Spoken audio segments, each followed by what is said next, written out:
simple questions, pati yung una, Ano? have you ever experienced a cyber attack? That's your first one question. Yung poll mo as icebreaker. Yes. Lahat poll mo. Kaya pa ba?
before while we're waiting.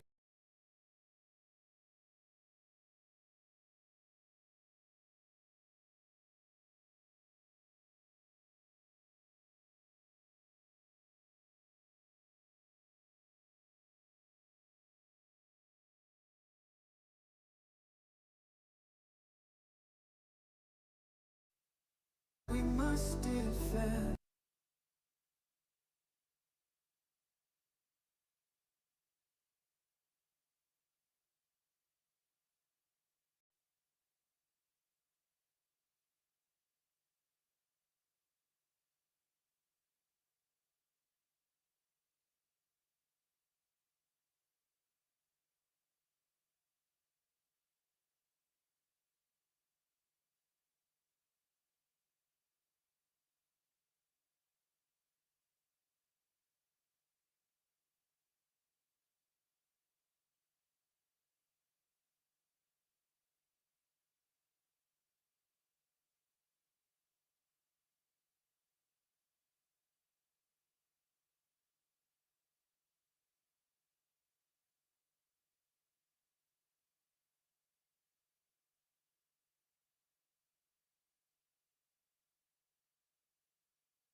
In a world of endless skies, we must defend, guarding doors that never bend. Bastion leads the way, we rise. Together we'll be wise. Zero trust, future secure. With Bastion's care, you're always sure.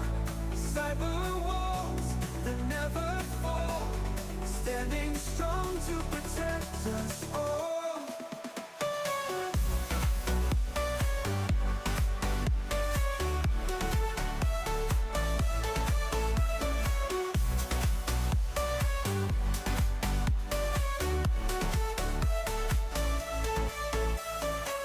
Step inside, the future's bright. With each layer, we hold the light. Through every threat, we build and grow. Bastion, we know. Zero trust, future secure. With Bastion's care, you're always sure. Cyber walls that never fall, standing strong to protect us all.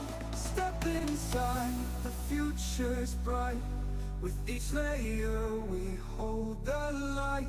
Through every threat we build and grow. With Bastion we know. Zero trust, future secure. With Bastion's care you're always sure. Cyber walls that never fall, standing strong to protect us all.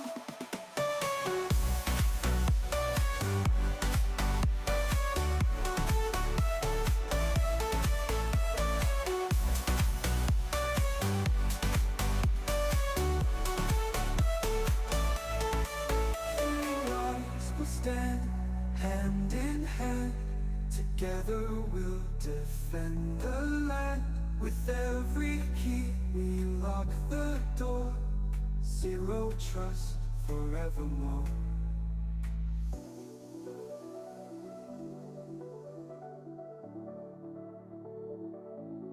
Zero trust, future secure.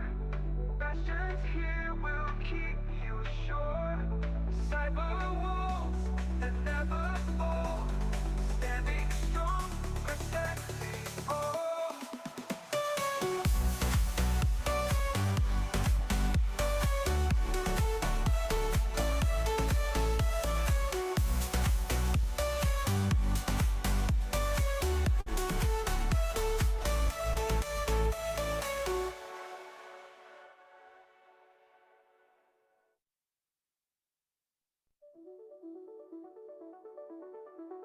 In a world of endless skies, we must defend, guarding doors that never bend. Bastion leads the way, we rise. Together we'll be wise. Zero trust, future secure. With Bastion's care, you're always sure. Cyber walls that never fall, standing strong to protect us all.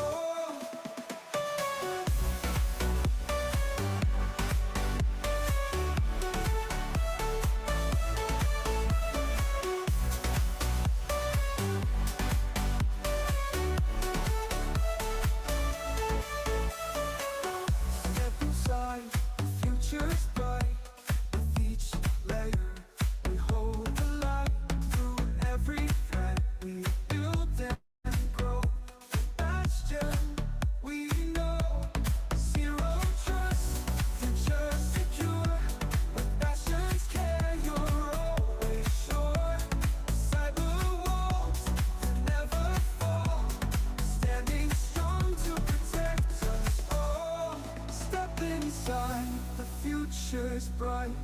With each layer we hold the light. Through every threat we build and grow. With Bastion we know. Zero trust, future secure. With Bastion's care you're always sure. Cyber walls that never fall, standing strong to protect us all.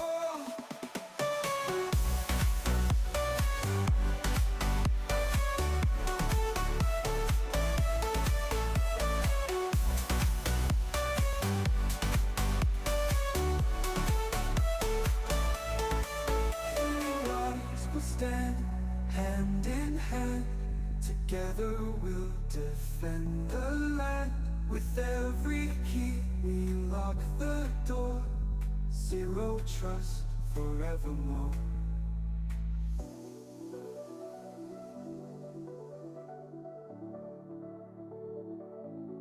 Zero trust, future secure.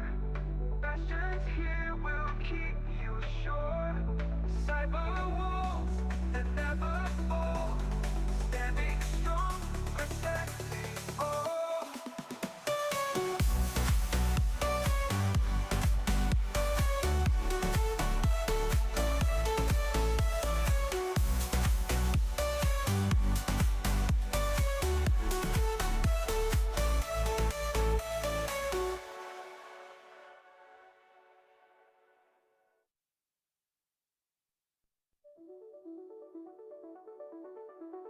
In a world of endless skies, we must defend, guarding doors that never bend. Bastion leads the way, we rise.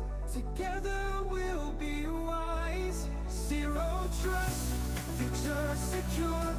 With Bastion's care, you're always sure. Cyber walls that never fall, standing strong to protect us all.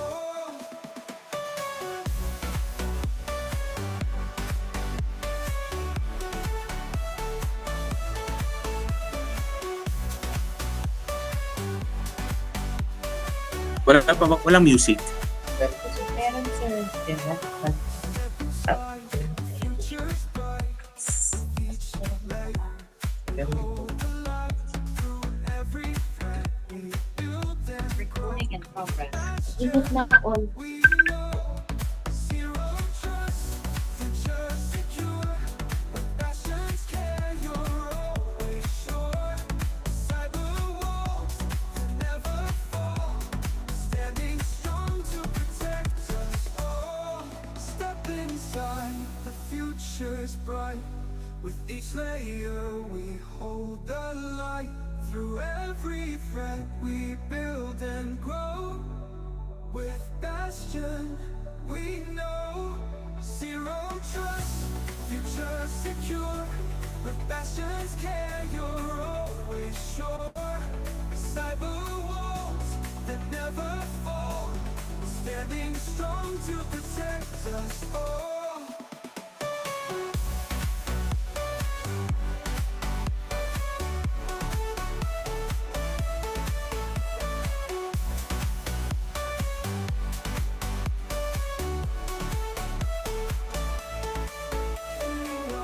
We'll stand hand in hand.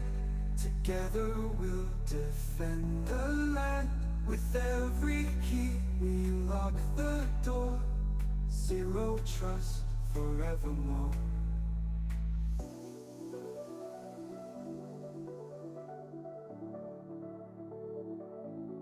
Zero trust, future secure.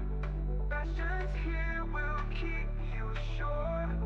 Cyber walls that never fall, standing strong, protecting all.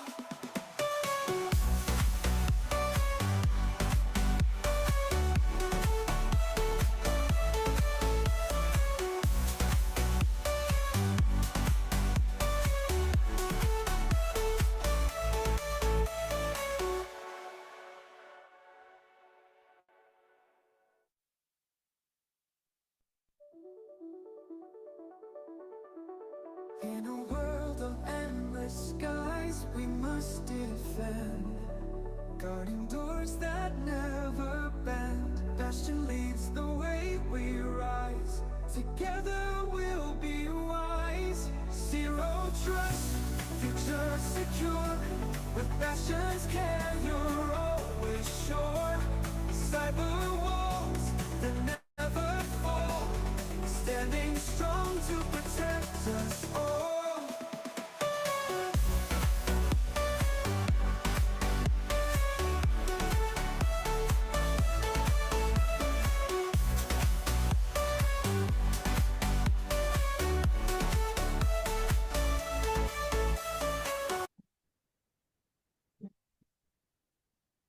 Okay. Hello. Okay. Good day, everyone. How is everyone doing? Good afternoon. Good afternoon, good evening, good morning to everyone. We're very happy to see you all here, and I hope you're all doing well. And welcome to those who just came in. We would like to know where you are joining us from. So, if you would, we would love to hear. So, if you could chat it in the chat box, so we could welcome you, everyone. Thank you very much. Welcome all, and we would like to encourage everyone to follow and like our social media pages, which we will be posting in the Zoom chat box. So we would also like to for you to share your experiences about this event, and please use our official hashtags, hashtag cybersecure 2024 and Bastion Cyber 2.0. So thank you very much. Welcome. Step inside, future's bright. With each layer we hold the light. Through every threat we build and grow. Bastion, we know zero trust, future secure. With Bastion's care, you're always sure. Cyber walls that never fall, standing strong to protect us all. Step inside, the future's bright. With each layer we hold the light. Through every threat we build and grow. With Bastion, we know zero trust, future secure. With Bastion's care, you're always sure. cyber walls that never fall, standing strong to protect us all.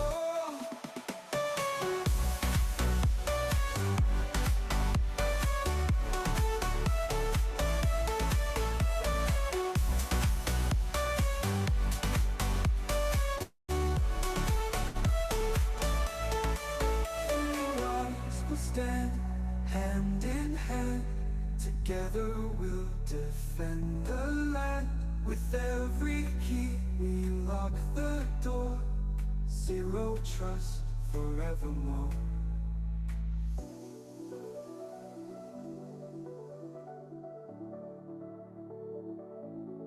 Zero trust, future secure. Bastions here will keep you sure. Cyber walls that never fall, standing strong, protecting all.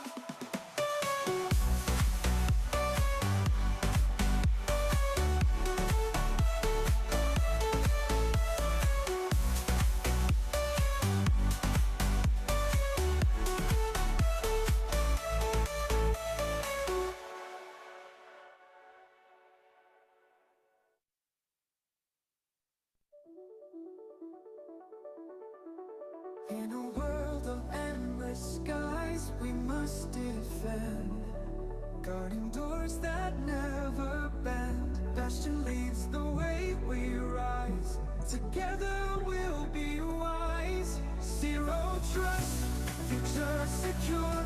With Bastion's care, you're always sure. Cyber walls that never fall, standing strong to protect us all.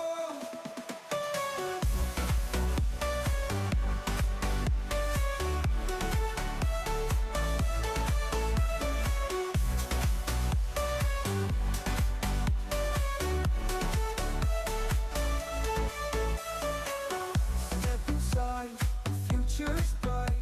With each layer, we hold the light.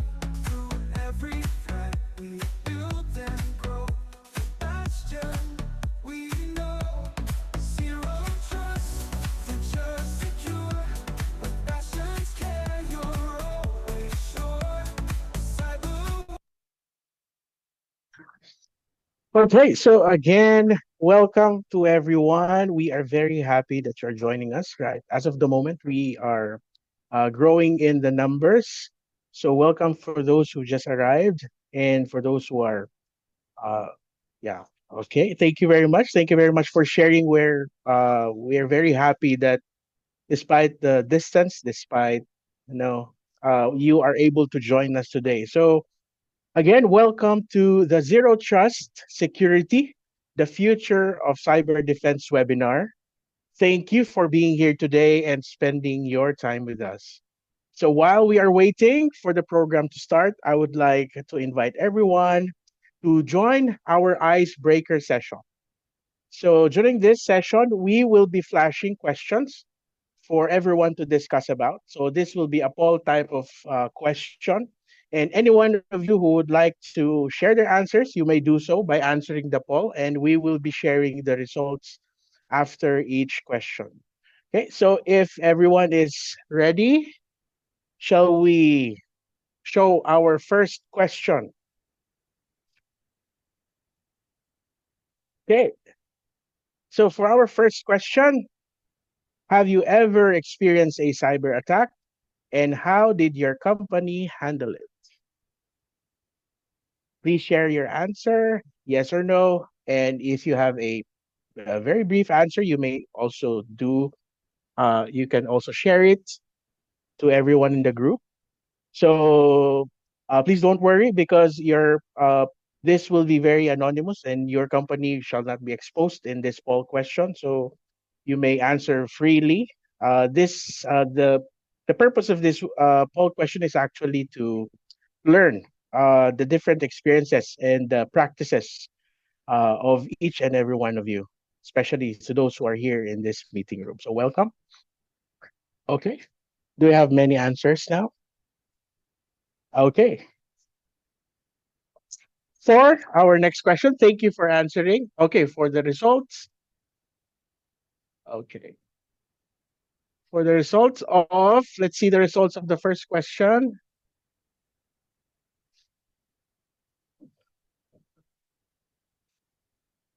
Okay, thank you. There are still some more who are answering the poll questions. So thank you for answering those questions. Yes, keep those answers coming. Thank you very much. We'll give you a little time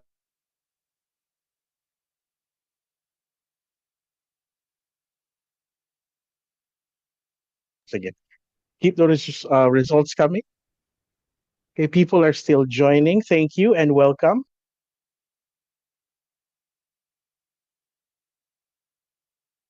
Okay, thank you very much. So, thank you very much for our next poll question. Question number 2.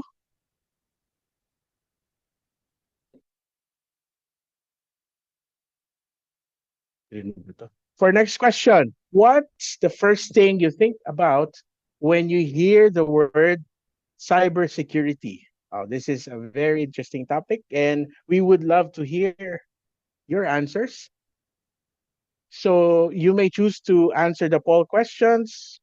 For those of you, you can also use the chat box also, so we can see. Okay, thank you. We have lots of people answering the poll questions. Thank you.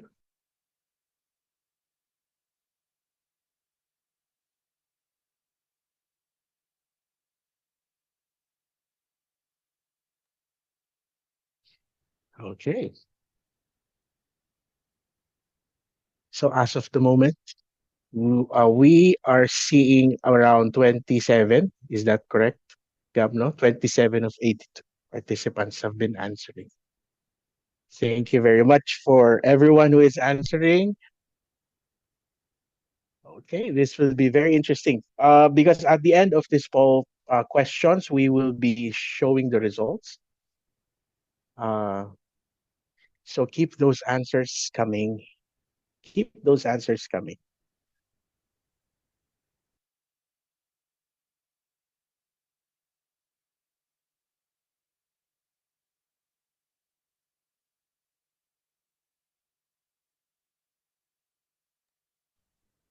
Welcome. For those who just joined us, we welcome you to this webinar.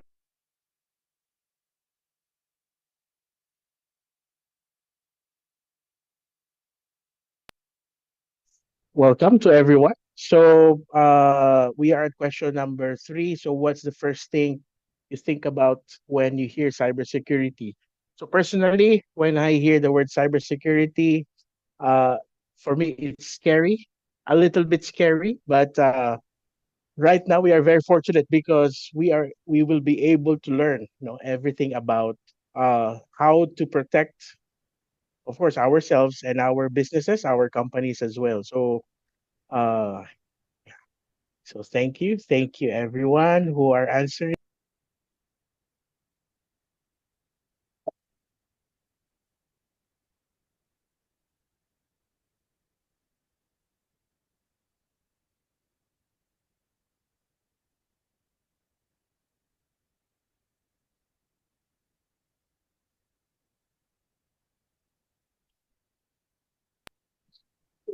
Well, okay.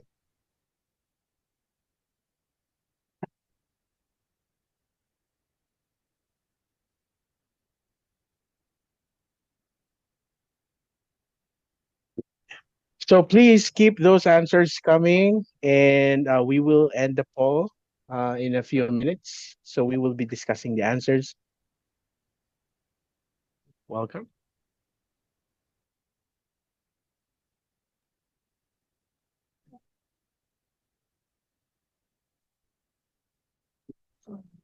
Thank you. Thank you.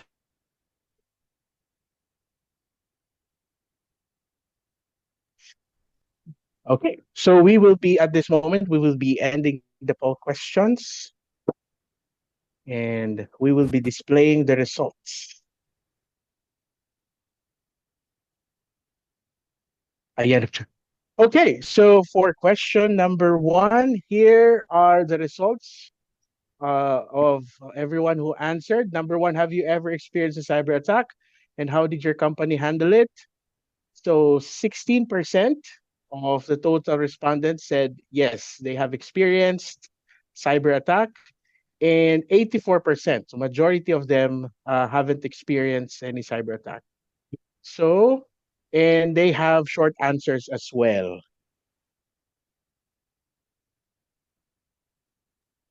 Okay, so thank you. Okay, thank you. So this, wow, okay, so most of the answers are no, they haven't experienced any cyber attack. So, yeah, thank you for answering those questions. Yes. Okay, so for question number two, question number two.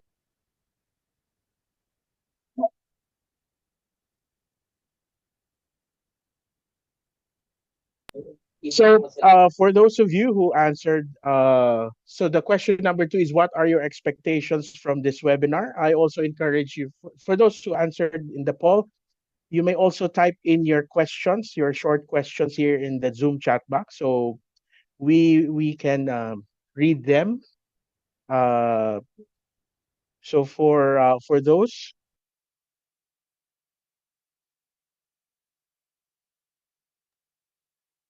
Okay. Okay. For the last question number three is the results is, what is the first thing when you hear the word cybersecurity?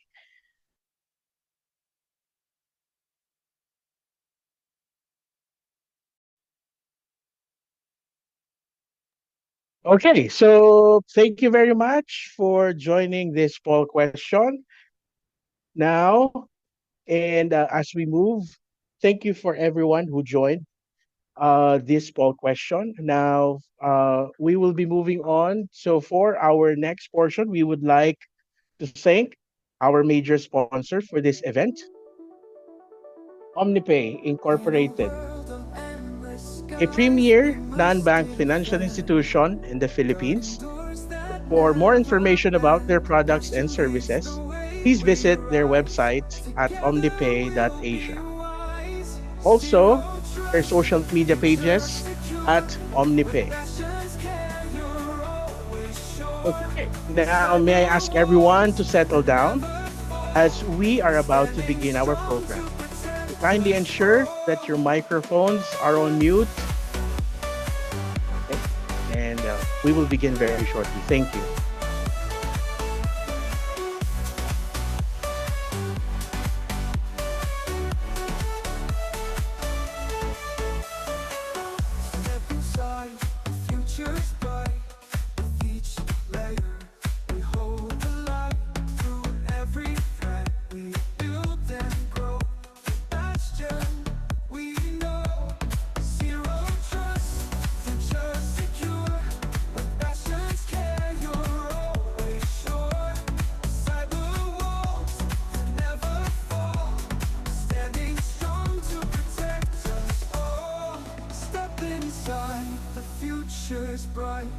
With each layer we hold the light.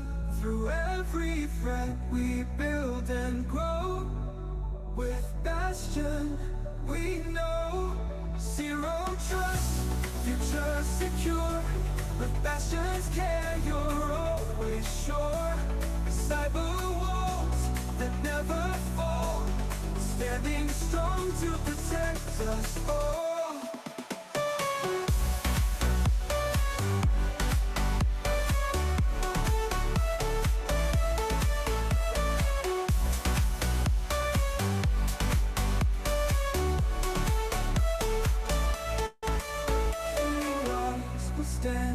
Hand in hand, together we'll defend the land. With every key we lock the door. Zero trust forevermore.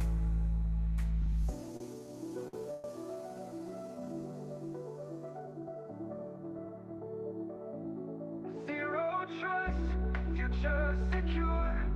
Bastions here will keep you sure.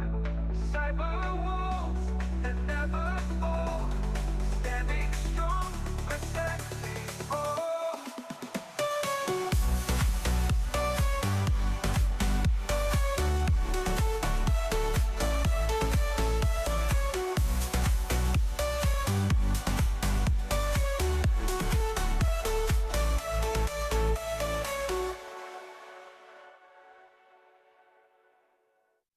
Nasa may connecting.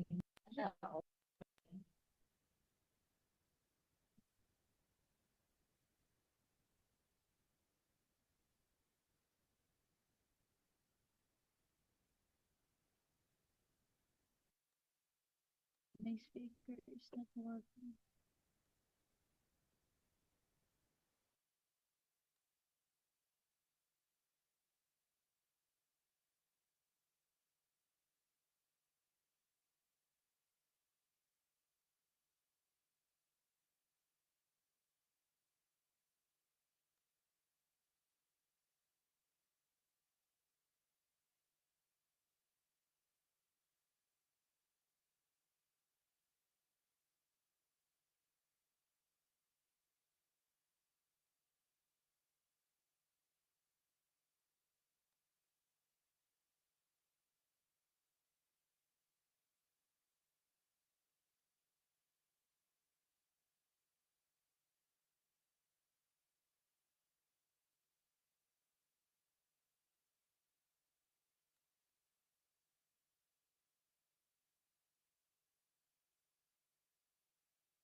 Yes.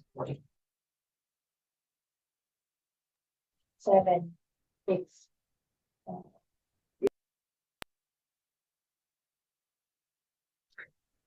Good afternoon and welcome to all our online participants.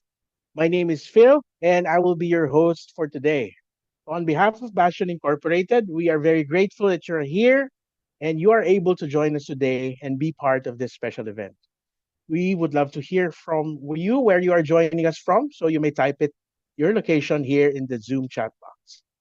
This event is made possible by Bastion Incorporated, a leading world-class business solution provider for cybersecurity, payment systems, and other future technologies.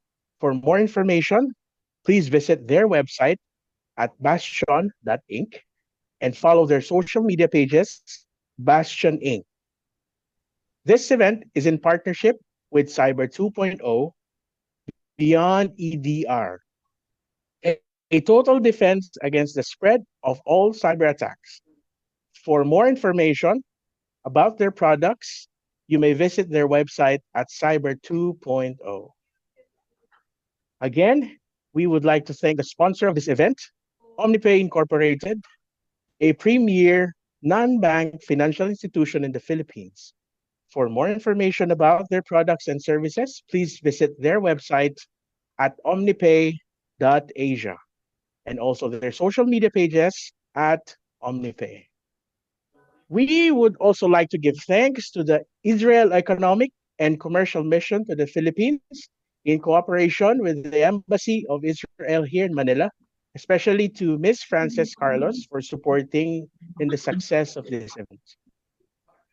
Our cybersecurity webinar today is entitled Zero Trust Security, the Future of Cyber Defense, where our experts will explore the latest trends in cybersecurity, especially in the Philippines' digital landscape. Discover how zero-day threats impact not just businesses, but individuals as well. And learn actionable steps to safeguard your digital assets by the help of zero trust security technology. Again, we would like to remind everyone that we will be giving instructions at the end of this webinar for you to get your certificates. So please make sure that you will stay until the end of this program. To formally open this event, it is my pleasure to introduce to you our first speaker. He is a visionary leader and a true innovator in the world of fintech. With a master's degree in computer science and an impressive career in IT, he has been the forefront of digital transformation both locally and internationally. His expertise has shaped critical projects across the Philippines, Singapore, and China, including the digitalization of the National Statistics Office. He is he's the driving force behind the Bangko Sentral ng Pilipinas PhilPass Plus project, the real-time gross settlement system that powers no less than the nation's financial transactions. He serves as a resource speaker on cybersecurity, sharing his expertise with organizations such as the National Defense College of the Philippines, the Bangko Sentral ng Pilipinas, and the Armed Forces of the Philippines. Under his leadership, Bastion has garnered significant recognition the past few years by being awarded as the ACQ5 Global Awards as the Game Changer of the Year and the FinTech Company of the Year in 2023. Under his stewardship, Bastion is also recognized by the CIO Advisors Asia Pacific as the top payment solutions provider in 2021 and 2023. Please join me in welcoming the CEO and President of Bastion Incorporated, Mr. Wilfred G. Tan.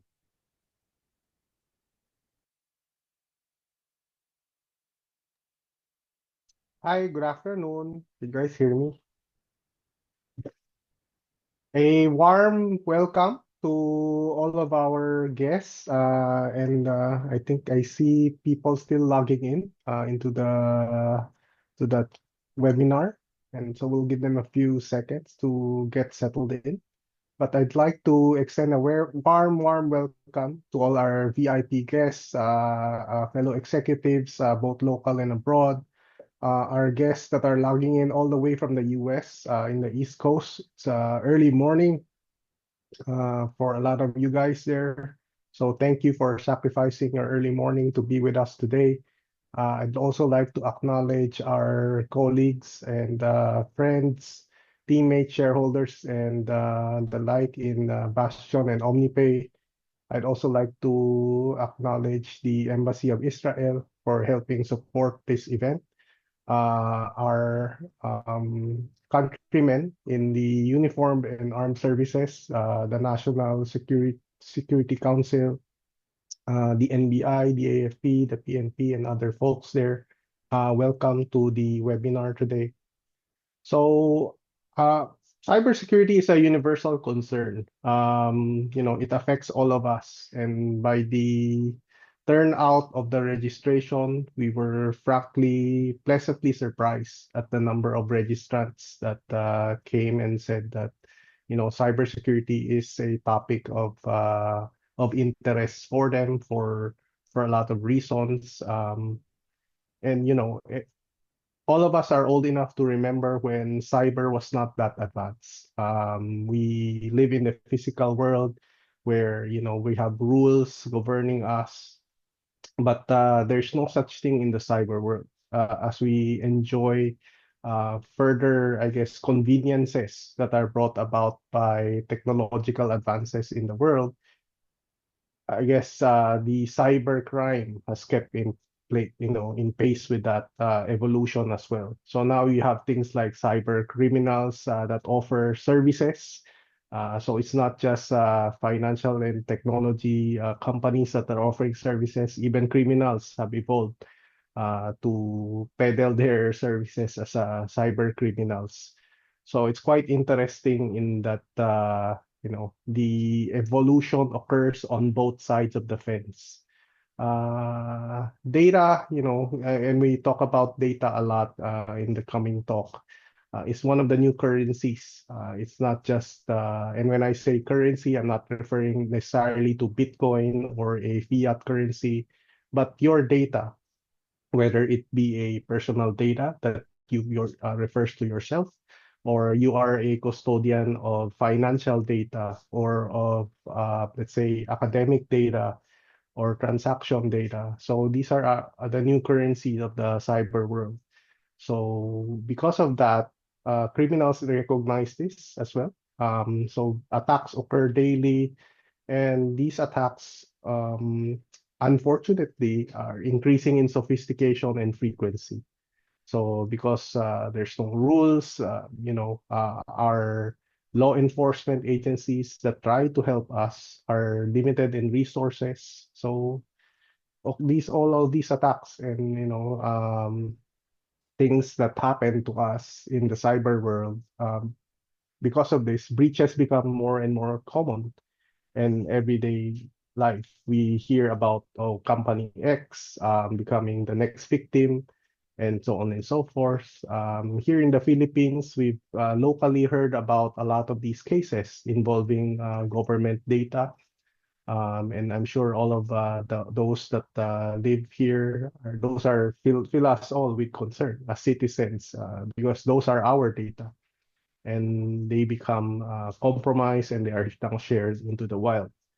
So I think one of the key messages I'd like to emphasize is it's important for an organization, regardless of your industry, whether you're in banking, insurance, whether you're operating an airline, five-star airline, you're in retail, manufacturing, the educational sector, the medical sector, all of us now have or are sitting on digital data, whether we're talking about patient data, transaction data, banking and financial data, and passenger data. These are all information that cyber criminals and nation state actors, or what we call the APTs, find very interesting. And as an emerging economy, I guess the good news is the Philippines is on track to become, I guess, the next big economy in Asia. Some projections put us to become one of the top 50 or top 100 economies in the world within 2050, if you read the World Bank projections. And so I think with that, that's the good part. The I guess the negative side to that is now it attracts all of this other attention. So the Philippines has become a hotspot for attacks, and because our speaker today, our keynote speaker, we will learn more from his expertise, his views on this. We are now a target, as far as I know, for APTs, the nation state actors that want to compromise or, I guess, weaken us as a country. And so the heavy digitalization and virtualization thrust of both the public and private sector, whether we are talking about the ICTs, um, QR codes and the PHQR and so on and so forth. These are all creating, I guess, in a way, a digital world where Filipinos can transact with the rest of the world. But all of these efforts also create opportunities and what we call widen the attack surface from a perspective of cybersecurity. So there's a balance, I suppose, of it not just creating opportunities for Filipinos in a positive manner, but for those that are, I guess, criminally minded, it creates opportunities for them as well. So what we've learned as Bastion when we started in this industry of ours that we now call a fintech industry or a technology industry is that cybersecurity should not be an afterthought. I mean, from our end, we share this credo that it should not be a add-on. Every time we design a new product, we're talking about operations. We have to bake in cybersecurity from the start. So usually when you figure out, oh, we need cybersecurity and your product is already finished, it's pretty too late in the game in your life cycle. Because by then it becomes a more expensive thing. Either you have to adjust on your software, your application. And cybersecurity has always had a dynamic and uh, relationship with the user experience. Because the best user experience has always been, oh, just let me in. Then we have passwords, we have biometrics, we have the breaches that occur, and so on. So there's a dynamic tension always between convenience for all of us, for users, from a use case perspective, to security. So the more secure you are, it tends to be more difficult to use. So it's not all doom and gloom. There's also toolkits that have been evolving for the defenders, right? So we now have more advanced firewalls, we have more advanced IPS or intrusion prevention systems, defensive systems, AI. We have, of course, what we're going to talk about today, the endpoint security, and we will learn so much more from our expert today. We will learn what is zero trust. So a lot of the comments there, I've seen one comment specifically, trust but verify. It's very close to what is zero trust, and we will learn more from our expert later. So towards the end, when we talk about strategy and at the executive level, when a institution wants to develop a cybersecurity strategy, there's really nothing, no secret, no magic pill, no wand. It has to be anchored on solid fundamentals. Whether we're talking about your process, your people, your systems, it's not the fancy, lights and sexy hardware that you buy. It's not just that. It all has to come together in one solid plan.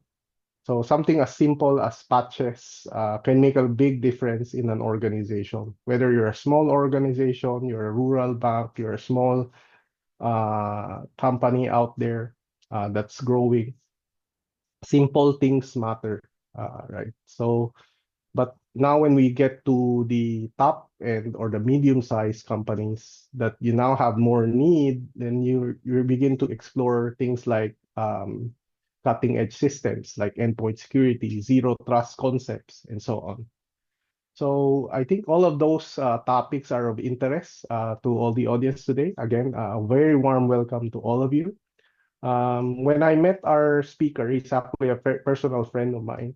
It was over a call, very similar to this. And at that time, we were being introduced by a common friend. And so he started talking to me about, he has this new thing, which is Cyber 2. And quite frankly, I was coming off a different meeting. And so I was totally focused on what he was talking about, but he was talking to me about chaos. Are you familiar, Mr. Tan? Are you familiar with chaos theory? The mathematics and so on. So I tell you, coming at that 3 o'clock without coffee, math doesn't sound so appealing to me. I don't know about all of you, but that kind of woke me up. And so I was thinking to myself, here it sounded so interesting because for the first time, here's a person that was talking to me about cybersecurity, zero trust, and he wasn't selling anything. He was just telling me his idea and what his company was doing and how it was different. So for him, 1+1 will never become 3 because that's, chaos. That's math, right? So we will learn from Sneer today the concept of zero trust, and I urge all of you to bombard him with questions, ask away, because you will not get it is a rare chance for us to have somebody as brilliant as Sneer to be with us today. So he has over almost 30 years of experience in the technology space. He's especially in cybersecurity. He's known globally to be able to drive very complex ideas and technology products globally. He excels in communicating complex ideas with clarity, and he's able to shape opinions, influence decision makers. Throughout his career, Sneer has forged global partnerships and entered highly competitive markets. So although all of this while balancing a long-term vision for growth. Under his able leadership, Cyber 2 has continued to expand and lead in this cybersecurity, very, very crowded cybersecurity space.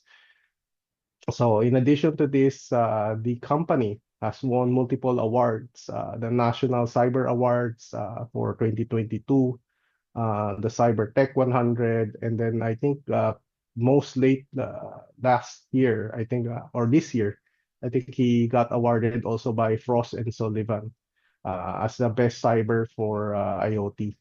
So without further ado, it is my pleasure and I guess to introduce to you Mr. Sneer Rozenfeld. Thank you very much, Wilfred. Thank you. I'm very humble. Thank you very much, dear friend. Hello, everyone. Good morning, good afternoon. I'm very, very happy and excited to be here and meet everyone.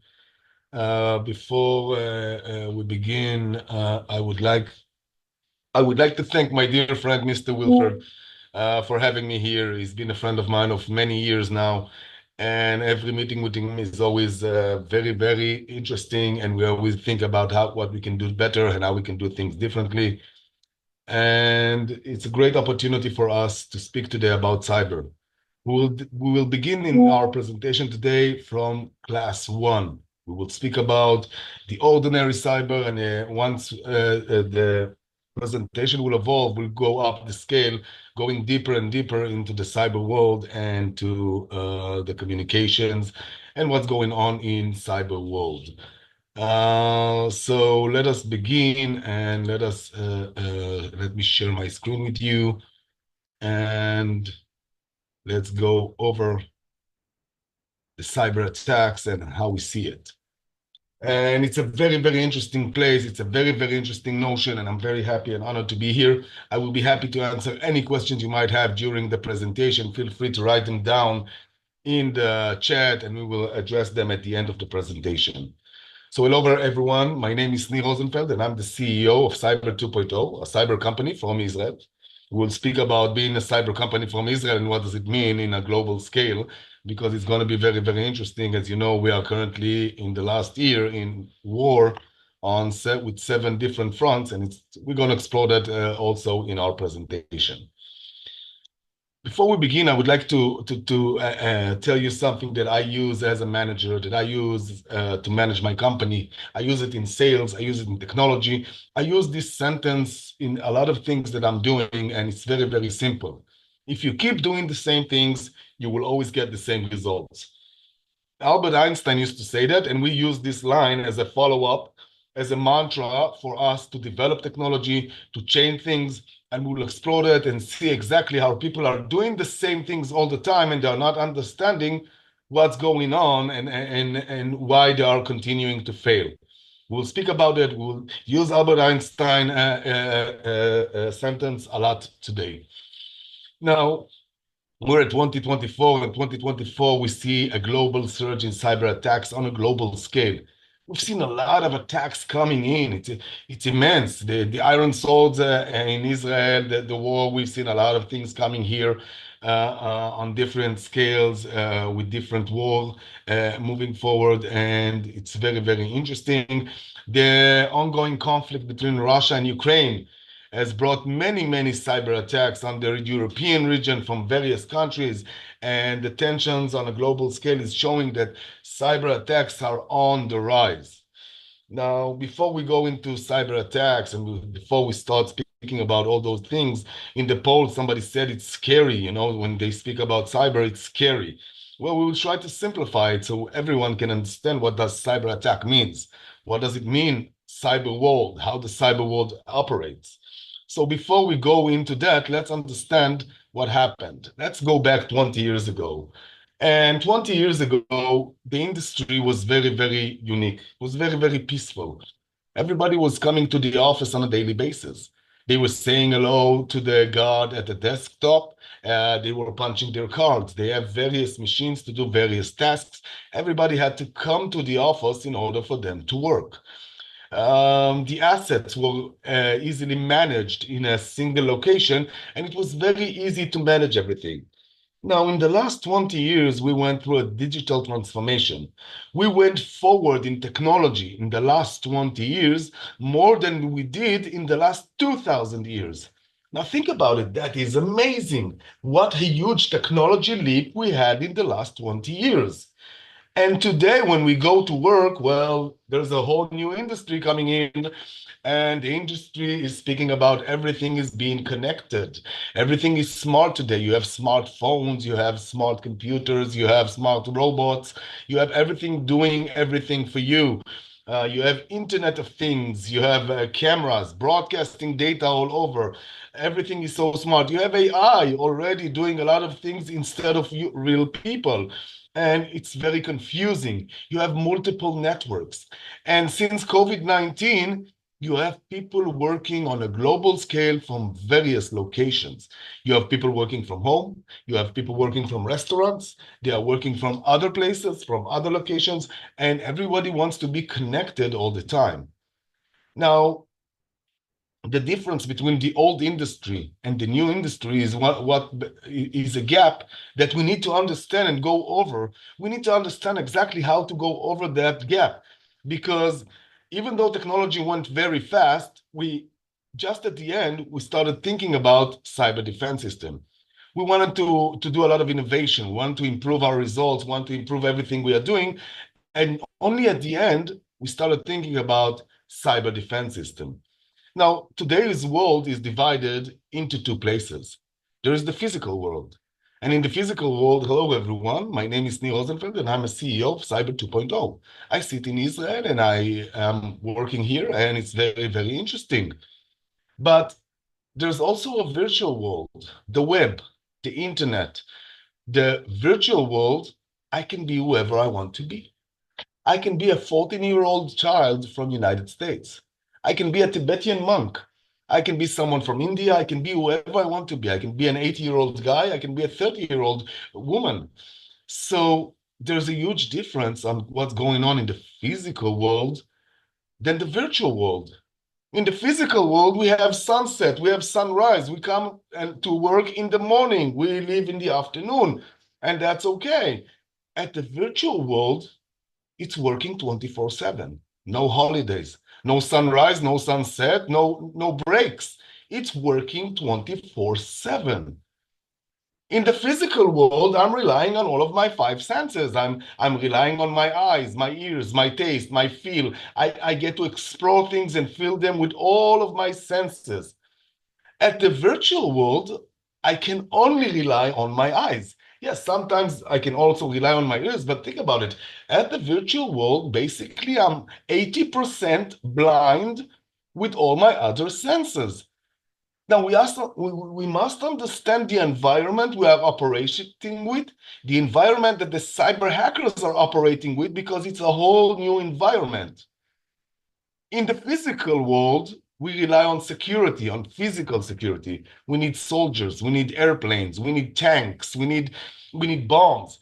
And in the virtual world, you don't rely on that anymore. In the virtual world, a single hacker can drive a whole country insane. A single hacker penetrating, attacking a country can do a lot of damage to a country. And it doesn't matter how much soldiers you have, it doesn't matter how much airplanes or tanks you have. A single hacker sitting at home can create so much damage to a country that it is amazing. Now, when we went through the digital transformation and we started connecting a lot of things, I've seen recently smart toothbrushes and smart combs and a lot of smart things coming in. We must understand only one thing. Every smart thing we connect to the network is a target. Every innovation creates new opportunities, yes, and it's important to adopt new technologies, and we have to move forward. But we must understand that every innovation, every new technology we adopt, every new thing we connect to the network, we put a big X on it, and it is a target for hackers. They can penetrate using a TV. They can penetrate using smart refrigerator. They can do a lot of things to penetrate you. And even though we want to be very smart, and even though we want to do a lot of interesting things, and we want to improve our way of life, we have to understand that before we do it, we need to take into consideration everything we are doing and how secure it is. Now, we've seen a lot of forms of new attacks. We've seen smart attacks using known weaknesses. You know, the original operation systems, such as Windows, Macs, have been there for years. So they have their own weaknesses that already known. And we see smart attacks using those known weaknesses. We've seen a lot of brute forces they're going and trying to penetrate organization by doing basically a lot of passwords coming in. We've seen a lot of mistakes in that. You know, we still see people using the same old passwords, A1, B2, C3, and so on. We've seen those passwords until going on today, and we must understand that this is the first thing we see as a problem. We see hackers on a global scales getting together, and we'll speak about it later on, but they are getting together, multiple hackers, to do multiple attacks. And of course, we have a problem. There is a problem that we cannot control, and everyone who thinks to control it, they're doing a mistake. And the big problem is the human factor. People are working from home. People want to move forward. People are bringing their own devices. People are bringing their own technologies. People are bringing their own networks. And since they're working on their own application, then suddenly we see in every company a new division that is called shadow IoT. The applications that the employees bring on with their computers, with their technology, with their network, and we don't know sometimes which applications they are using and if that application is secure enough. Now, before we go into that, let's understand a little bit about the landscape in the Philippines. Let's see what's going on in the Philippines. In the Philippines, when I started exploring today and getting ready for today, I saw that there are three, as we can call it, diverse hacker groups that are targeting the Philippines today. We have Mustang Panda, we have Exodo Security, and I think we'll call them local activist groups in the Philippines. And each one of them has a different goal in his life. But let's explore them for a bit, because these are the big guys. These are the big guns that are aiming at the Philippines, and we need to understand exactly what they're doing and what their goals are. Mustang Panda. Mustang Panda is a group of hackers that is basically a China-based organization. And they're working from China, and they're trying to get themselves a lot of things. They mainly work in a geopolitical way. They are trying to do espionage. They're trying to change public's opinion. They're trying to do a lot of things, particularly related to the South Sea disputes. And they are very, very interesting, but they're mainly attacking and targeting government agencies and critical infrastructure in order for them to better control or do changes in the Philippines. The second group is, well, this is your classic cyber criminals.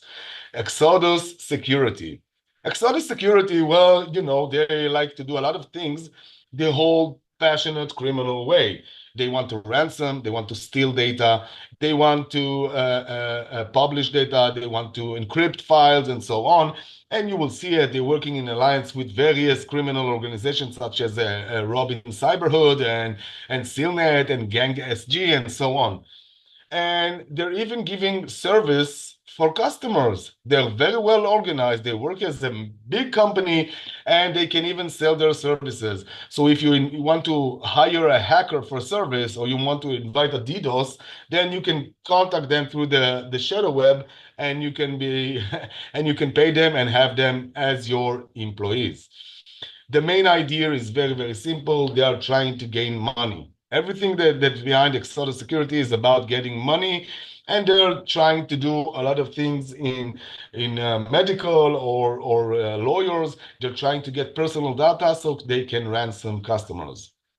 And the last one, but they're doing a lot of mess. We haven't seen something, but we've seen them. They're doing a lot of noise.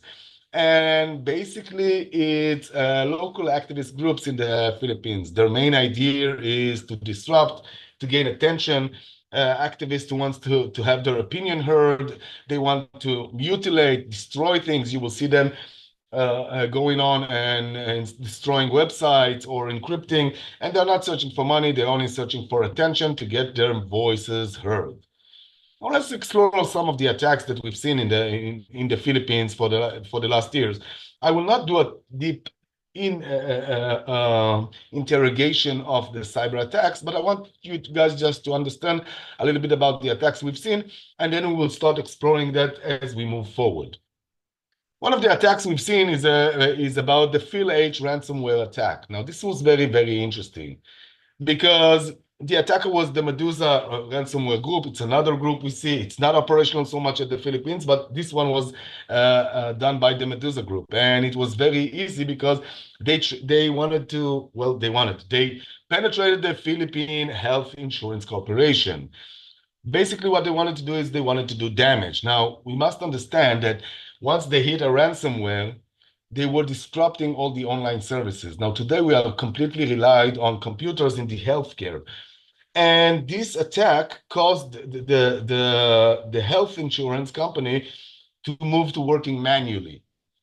Now, this is very, very distressful because when you attack a medical infrastructure, when you attack a hospital and you're forcing them to move manually, this is very, very problematic because here it's not just an attack on computers or on servers.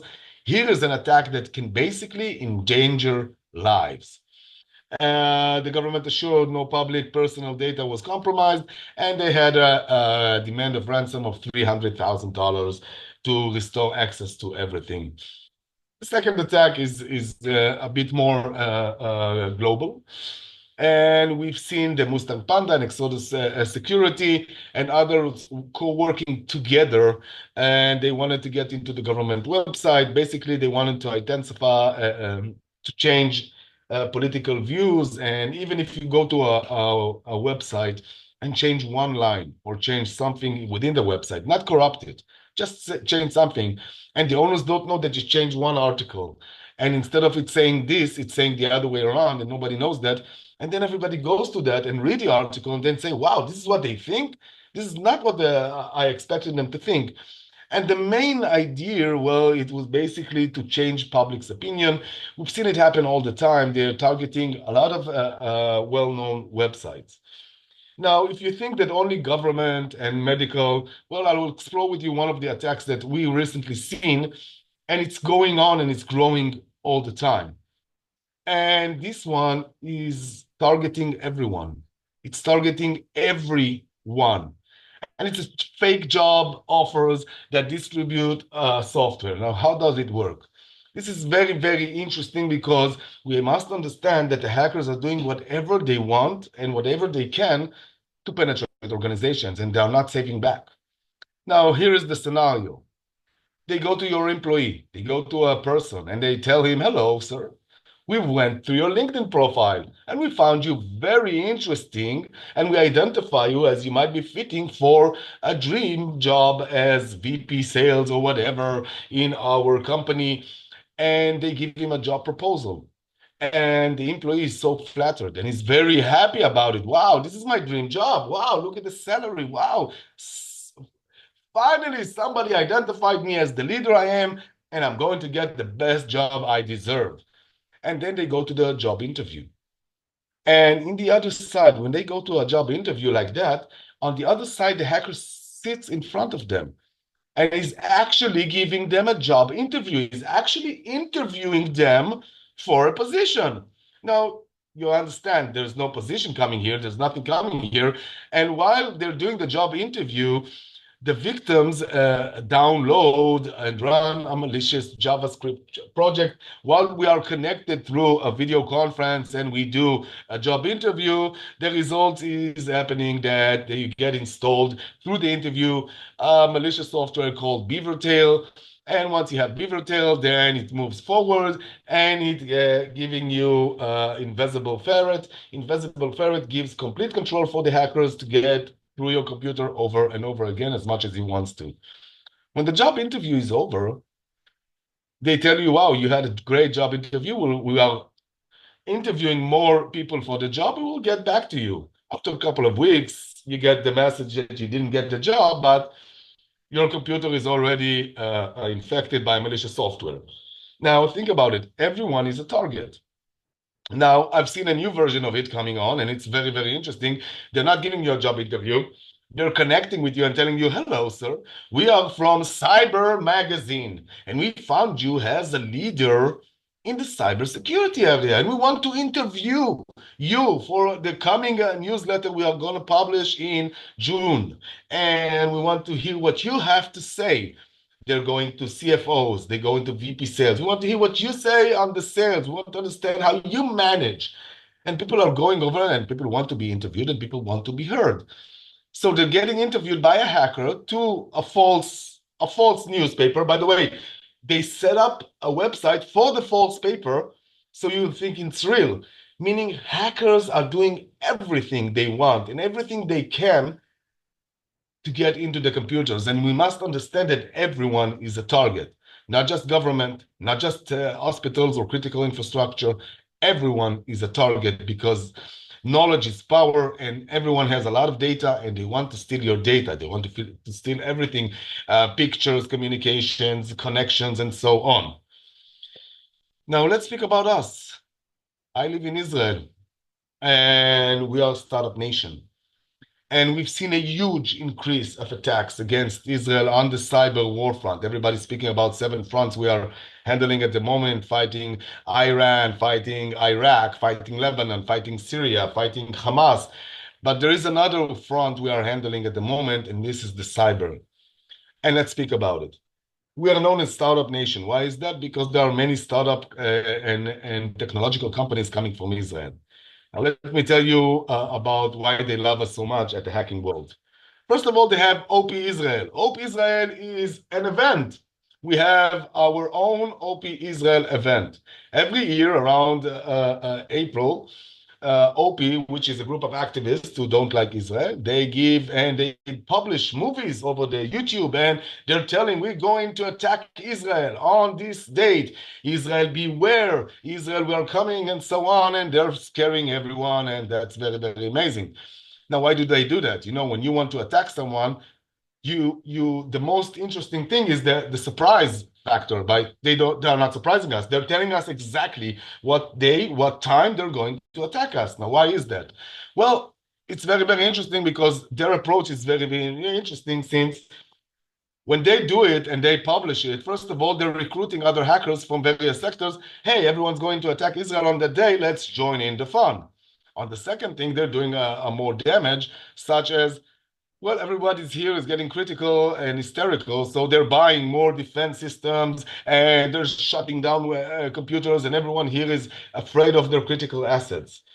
Now, here's a story. Let me tell you about the Saudian hacker. Saudian hacker is a very interesting hacker. It's a very interesting case that we've seen. Now, let's explore that. If the best hacker in the world is number 10 and the worst hacker in the world is number 1, the Saudian hacker is around number 3. He's not that brilliant. He's not that smart of a hacker that did something. But what did he do?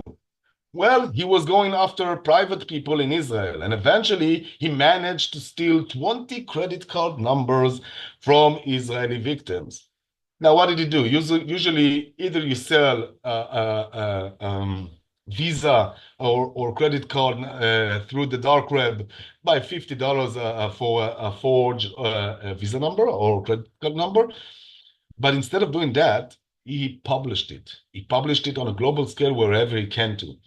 Now, why did he do that? Well, he did it because he wanted to get the prestige about attacking Israel and succeeding in attacking Israel and jeopardizing the Israeli financial system. Now, I want to remind you, he only stole 20 credit cards, and he's not that brilliant. It wasn't such big attacks. You know, it was very, very easily attacked. But the damage it did, well, they were websites that weren't able. They decided that after the Saudian hacker, we are not respecting any Israeli credit cards at the moment. Looks like you're in jeopardy. So take a look how one hacker made a country go crazy, made various websites not respect Israeli credit cards because they thought they were compromised. Now, this is very, very interesting because they wanted to say, we attacked Startup Nation, we were able, and they wanted to do it, and they wanted to get the glory of attacking Israel. And this is what we are dealing with on a daily basis. Everyone is getting attacked. the most small lawyer with 5 computers is a target. And we've seen it happen on a daily basis. Everywhere is getting, we see public billboards that are getting attacked. We see everything. So it's very, very interesting. And we have to understand that we are living in a new area. And in the new area that we live in is the AI time. It's time for the AI to rise up, and we've seen it coming through ChatGPT, Claude, Bard, a lot of engines coming and developing their own AI. And while we are reluctant or we are not pushing it to the limit, we see that hackers have started taking the AI and push it to the limit. They were the first one to adopt the AI mechanism. Now, why is that? Because it helps them to increase the virus, increase attacks, and perform new sort of attacks. And we've seen also AI for hackers. For example, Worm GPT. ChatGPT, well, Worm GPT is a tool designed for creating sophisticated malware codes. Let's take it even a step forward. If until AI, a hacker used to sit at home, write a code, and then deliver it to the customers, right? He used to write an attack and start delivering it. Today, he doesn't do it anymore. He writes a code, and then he goes to the AI, to the Worm GPT, and he tells him, I want you to give me 1,000 variations of that virus. So you have, instead of one malicious software, now you have 1,000 malicious software, and all of them are changed because the Worm GPT did it. We have Fraud GPT. Fraud GPT is a tool that is creating convincing phishing attempts, social engineering. It's doing a lot of interesting things, trying to steal our digital personalization, trying to be like a person. And it's very, very interesting. Now, we must understand, AI is here, and the hackers are already doing whatever they can with it. And in a virtual world, when everyone is working 24/7, the AI is always scanning the network and searching for loopholes and searching for ways to penetrate our organizations. If we keep doing the same things, we'll always get the same results. We live in a new world with new dangers and new players, and we need new tools. We need new tools to defend ourselves against new forms of attacks. We need to change the way we protect our data. We need to change the way we protect our critical assets. And this is where we think at Cyber 2.0. At Cyber 2.0, we think differently. We think about preventing attack. We think about protecting everyone as one, not just IT, protecting IT, OT, IoT, because everything is getting connected today. And you need to take care of all your critical assets. You need to secure your computers, but you need to secure your cameras as well. And you need to secure your scanners and your printers, and you need to secure every device that is broadcasting over the network. We spoke about zero trust. It is the name of this session. Well, zero trust by definition, it's, as we like to call it, and as we like to say it, it's very, very simple. If I don't know who you are, first of all, I will block you, and then I will try to analyze who you are. Zero trust means I cannot trust anyone. I don't know who's the guy on the other side of the web. I don't know from where it is connecting. I don't know even where the computer in the cloud is basically stored. Is it in Germany? Is it in US? Is it in Israel? We don't know where it is. And we have to understand that we need to open our heads. We need to open our minds. We need to open and change the way we think. We need to adopt new technologies. And we always need to think that when we do something new, when we embrace new innovation that might be great on a financial level, it will improve our business. But we also have to take into consideration what happens when we connect something new to the network. It is a target for the hackers, and how we are going to protect it. If you keep doing the same things, you will always get the same results. We cannot continue relying on old defense systems. We cannot continue relying on the way we used to think. We need to change the way we think. We need to embrace new technologies and adopt them. We need to try and keep trying all the time. Some of our time, we need to start understanding how AI works, because this is the next level, and it's coming too fast for us, and we need to move forward to it. I want to thank you for this session of the presentation. This concludes the first presentation. If you have anything, I'll be happy to answer it. Phil, take it from here. Thank you, Sneer. Thank you, also, Sir Wilfred, for sharing all your insights, your thoughts, and for that very insightful presentation about Zero Trust. So, to summarize, Zero Trust is a cybersecurity framework that assumes no longer no user or device should be trusted by default, whether inside or outside the network. So, we also learned that it requires continuous verification of identities and strict access controls, granting users only the minimum permission necessary to perform their tasks. By segmenting the network into isolated sections, Zero Trust limits the potential spread of breaches and reduces vulnerabilities, providing a proactive defense approach in today's increasing complex cyber landscape. It is good news that there are cybersecurity tools in the market that can help with Zero Trust. Now we are now opening the floor for the Q&A. Uh, you may use the raise hand icon if you would like to speak and personally ask your question to Sneer or to Sir Wilfred.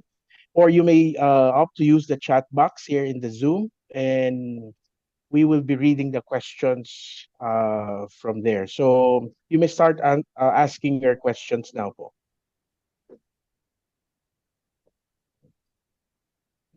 Okay. So please, while we're waiting for the question, so Sneer, may I call on Mr. Sneer? We have a few questions that have been asked by some of our attendees during the pre-registration of this event. So I will be asking some of them for you to answer here. So for the first question that we have, I think this have been you tackled this already, but the question was, what can you say about the current Philippine cybersecurity landscape? Maybe you can add some more insights to this question. Well, thank you for this question. First of all, the Philippine cybersecurity landscape is fortunate to have Sir Wilfred fighting the good war on the other side. So this is one thing I can tell you, because he's adopting and implementing all the time a lot of new technologies, not just Cyber 2.0.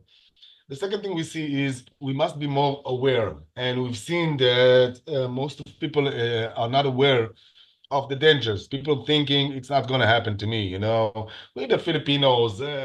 Nobody cares about us. And this is where you get it wrong. You are a target for everyone, and everyone is a target. And even though we here see a lot of cyber attacks, when we were exploring the Philippine cybersecurity landscape, we saw that they are mostly relied on traditional solutions, and they must open and change the way and start implementing new securities.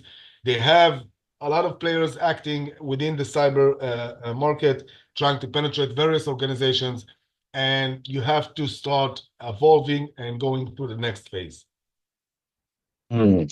Yeah, thank you very much, Sneer, for asking that, for answering, giving a little more insight about that question. So for another question that we have from our user is, what can you say about what are the most effective strategies for protecting sensitive data from breaching and ransomware attacks? So what strategies can you suggest, Mr. Well, this is a great question. Everybody likes to go to the cloud. I personally recommend people to stay on premise, first of all. You have to stay on premise, and you have to keep changing your assets. Everyone here, first of all, do testing, do penetration testing of your organization, do active mapping of all your critical assets and where they rely.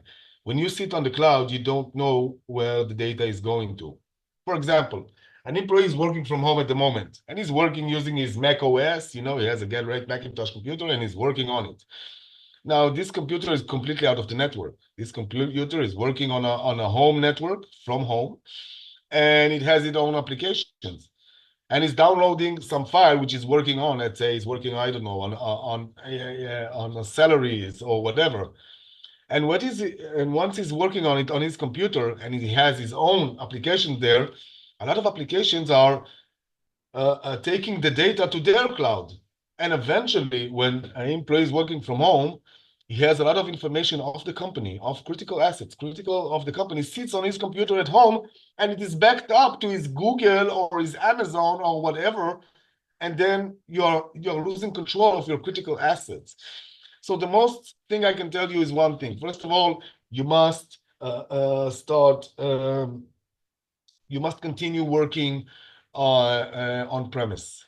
Don't rely everything on the cloud. A cloud is a computer somewhere else. It's easier, I know, it's cheaper, but if you want to keep yourself connected, you need to work also on premise. Do it 50-50. I think this is the way I see it. It's more efficient. Secondly, I will recommend to people every couple of years, change the cloud. You're working with Azure, go to Amazon. You go to Amazon after 18 months, move some to the other cloud.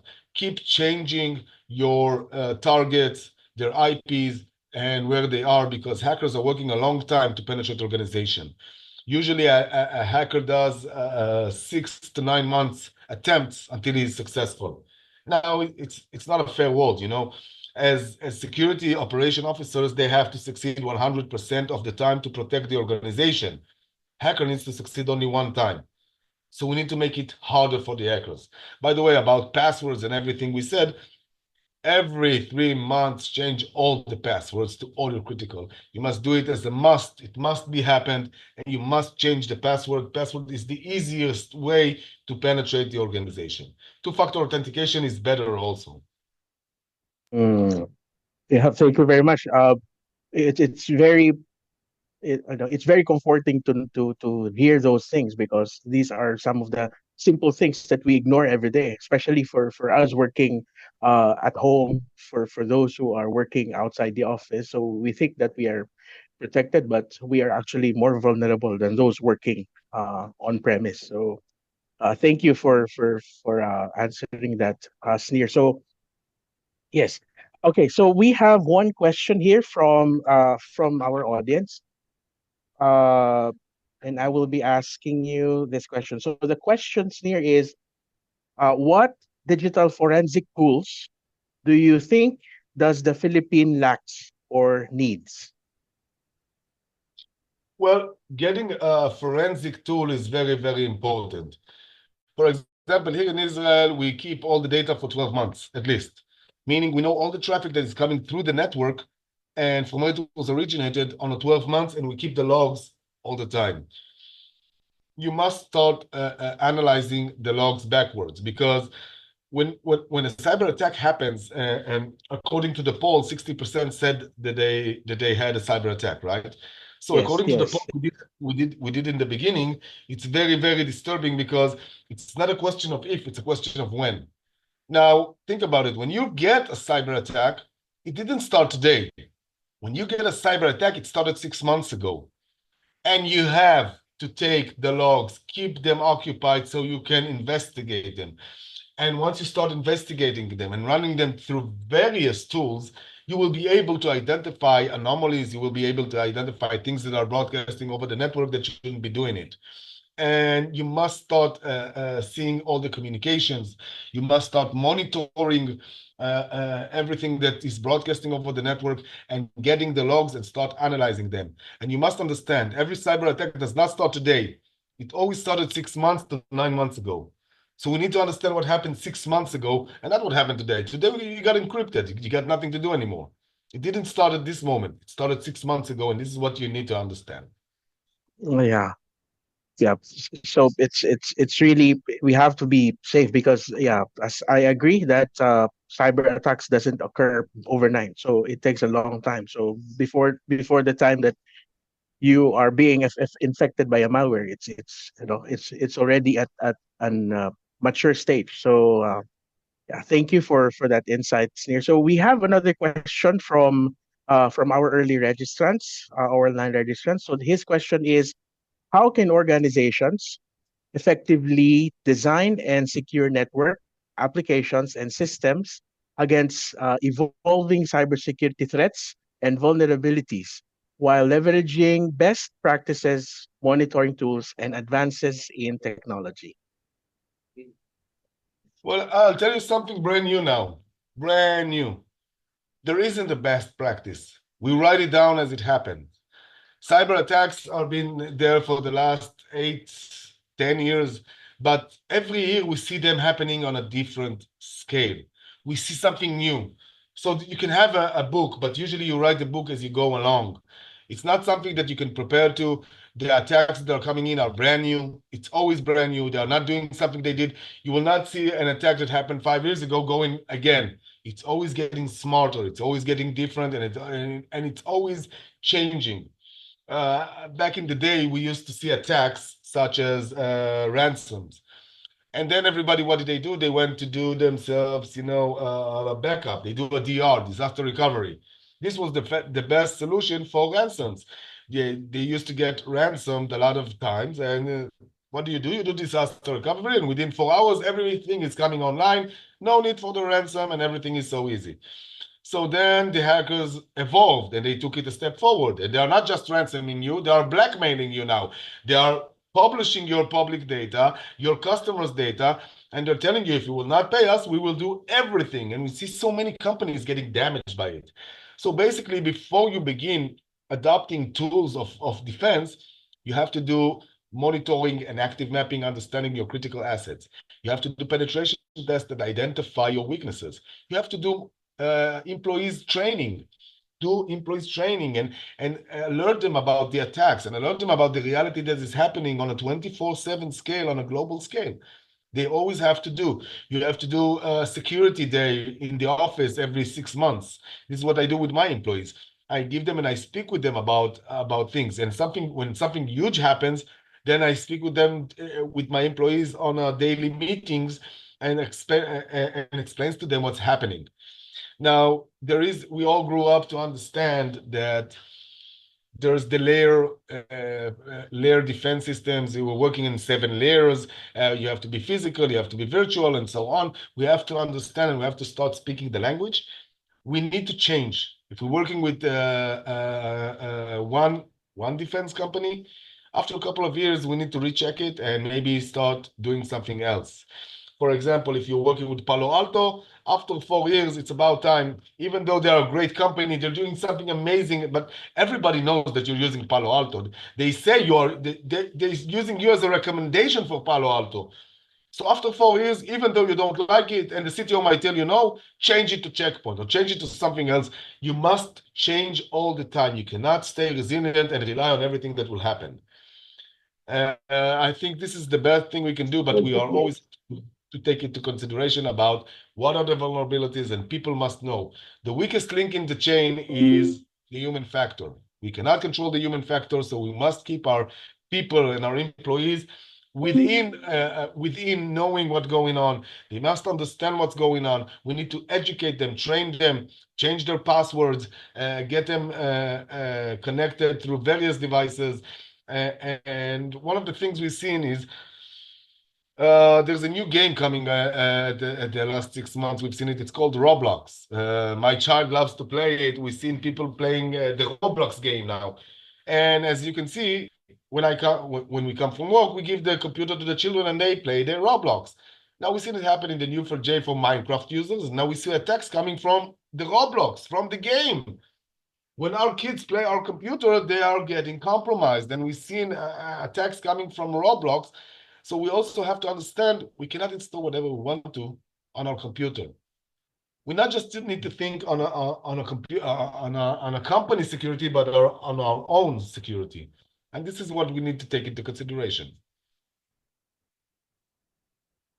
Thank you, Sneer. Thank you for answering that question. So I would like now to address Sir Wilfred. Sir Wilfred, if you are there, I would like to address this question for you. We have a question from a student that sent his message in the chat box, and his question is, what can the businesses, firms, and tech companies do regarding not enough cybersecurity experts or cybersec experts? More certificates, less restrictions? So that's his question. Sir Wilfred? First of all, thank you for the question. I'm so glad that there's like students that have joined us today.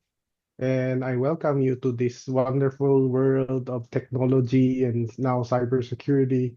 It is a very fulfilling career should you decide to pursue it. And as there's it's quite a complex question, so I'll try to answer it simply. First of all, the lack of experts is a problem everywhere. So it's not just the Philippines, even in Israel, even in the US, because expertise is built over time. And expert means, you really have to have that hands-on, that 10,000 hours, 20,000 hours. And that's just the bare minimum. You're just scratching the surface. As Sneer has mentioned, attacks evolve, defense strategies evolve, practices evolve. So there's really no, I guess, magic wand for us to say, hey, I dubbed the expert and then you're done. I think for certifications, by and large, I think those are the building blocks, and those are just the start. If you're a certified network engineer, you're a CCNP or a CCNA, that's great because now you understand certain fundamentals. So I encourage all the students out here to keep pursuing, get those certifications, get knowledge under your belt, get experience under your belt, to pursue this type of technical track. It's a very rewarding career. I can say that for sure, personally. But to help our country, to help ourselves, to help others, other like-minded nations, we have to be ready to put in the work, and there's no shortcut. And then as far as companies are concerned, don't make cybersecurity a add-on. That's all I can say. You have to bake it in as part of your executive strategy of securing your own data, whether you're a hospital, like I mentioned, whether you're a hospital, you're a school, you're a bank, you're a trading platform, you're a fintech, and so on, right? You're a switch. All of you guys have data that you're sitting on and are processing, and these are very attractive to hackers, whether they're individuals, groups, nation states. So I hope this kind of gives you a flavor for the question, and I thank you for that. Yeah, thank you, Sir Wilfred. So I will be reading another question from our online participants, from those who registered in our. Okay, so the question is, I think this can be answered either Sneer or Sir Wilfred. The question is, how do you see the role of adversarial AI models evolving to improve cyber defense? Sneer? You want to go first? I'll go after. No problem. We are currently using and adopting AI within our system as well. And one of the things we are using, I spoke about it, about the logs. Now think about it. When you have the AI going on and it can work for you on a 24/7 in the defense sector, it can read all the logs, all the things that you usually manually don't have the people to do it or the time to do it, and you have to go over the logs. Now think about it. You can get all the logs from your various defense systems and give them to the AI to read them and see if there are any anomalies, if there's something looks amiss. You can give the AI orders to do the penetration test for you. You can do the AI to help you strengthen your defense systems. So I think we will see the AI is moving forward. And as I said, the AI is just in the beginning. I think it's going to be very, very more interesting. And I think it's going to go way up, not just in the defense, but in everything. We see it already in manufacturing going very, very crazy. Wilfred? I'll answer from the offensive side. I think AI and Sneer has done a great job explaining from the defense side how adversarial AI can really be used to help your defense strategy. From the offensive side, like Sneer has mentioned, there's now tools and other strategies that cyber criminals, APTs, nation actors are employing. And they're upping the ante in terms of the attack patterns. They're also using AI. And I think to link it together to the defense is you have AI. That's just another tool in your toolbox at the end of the day.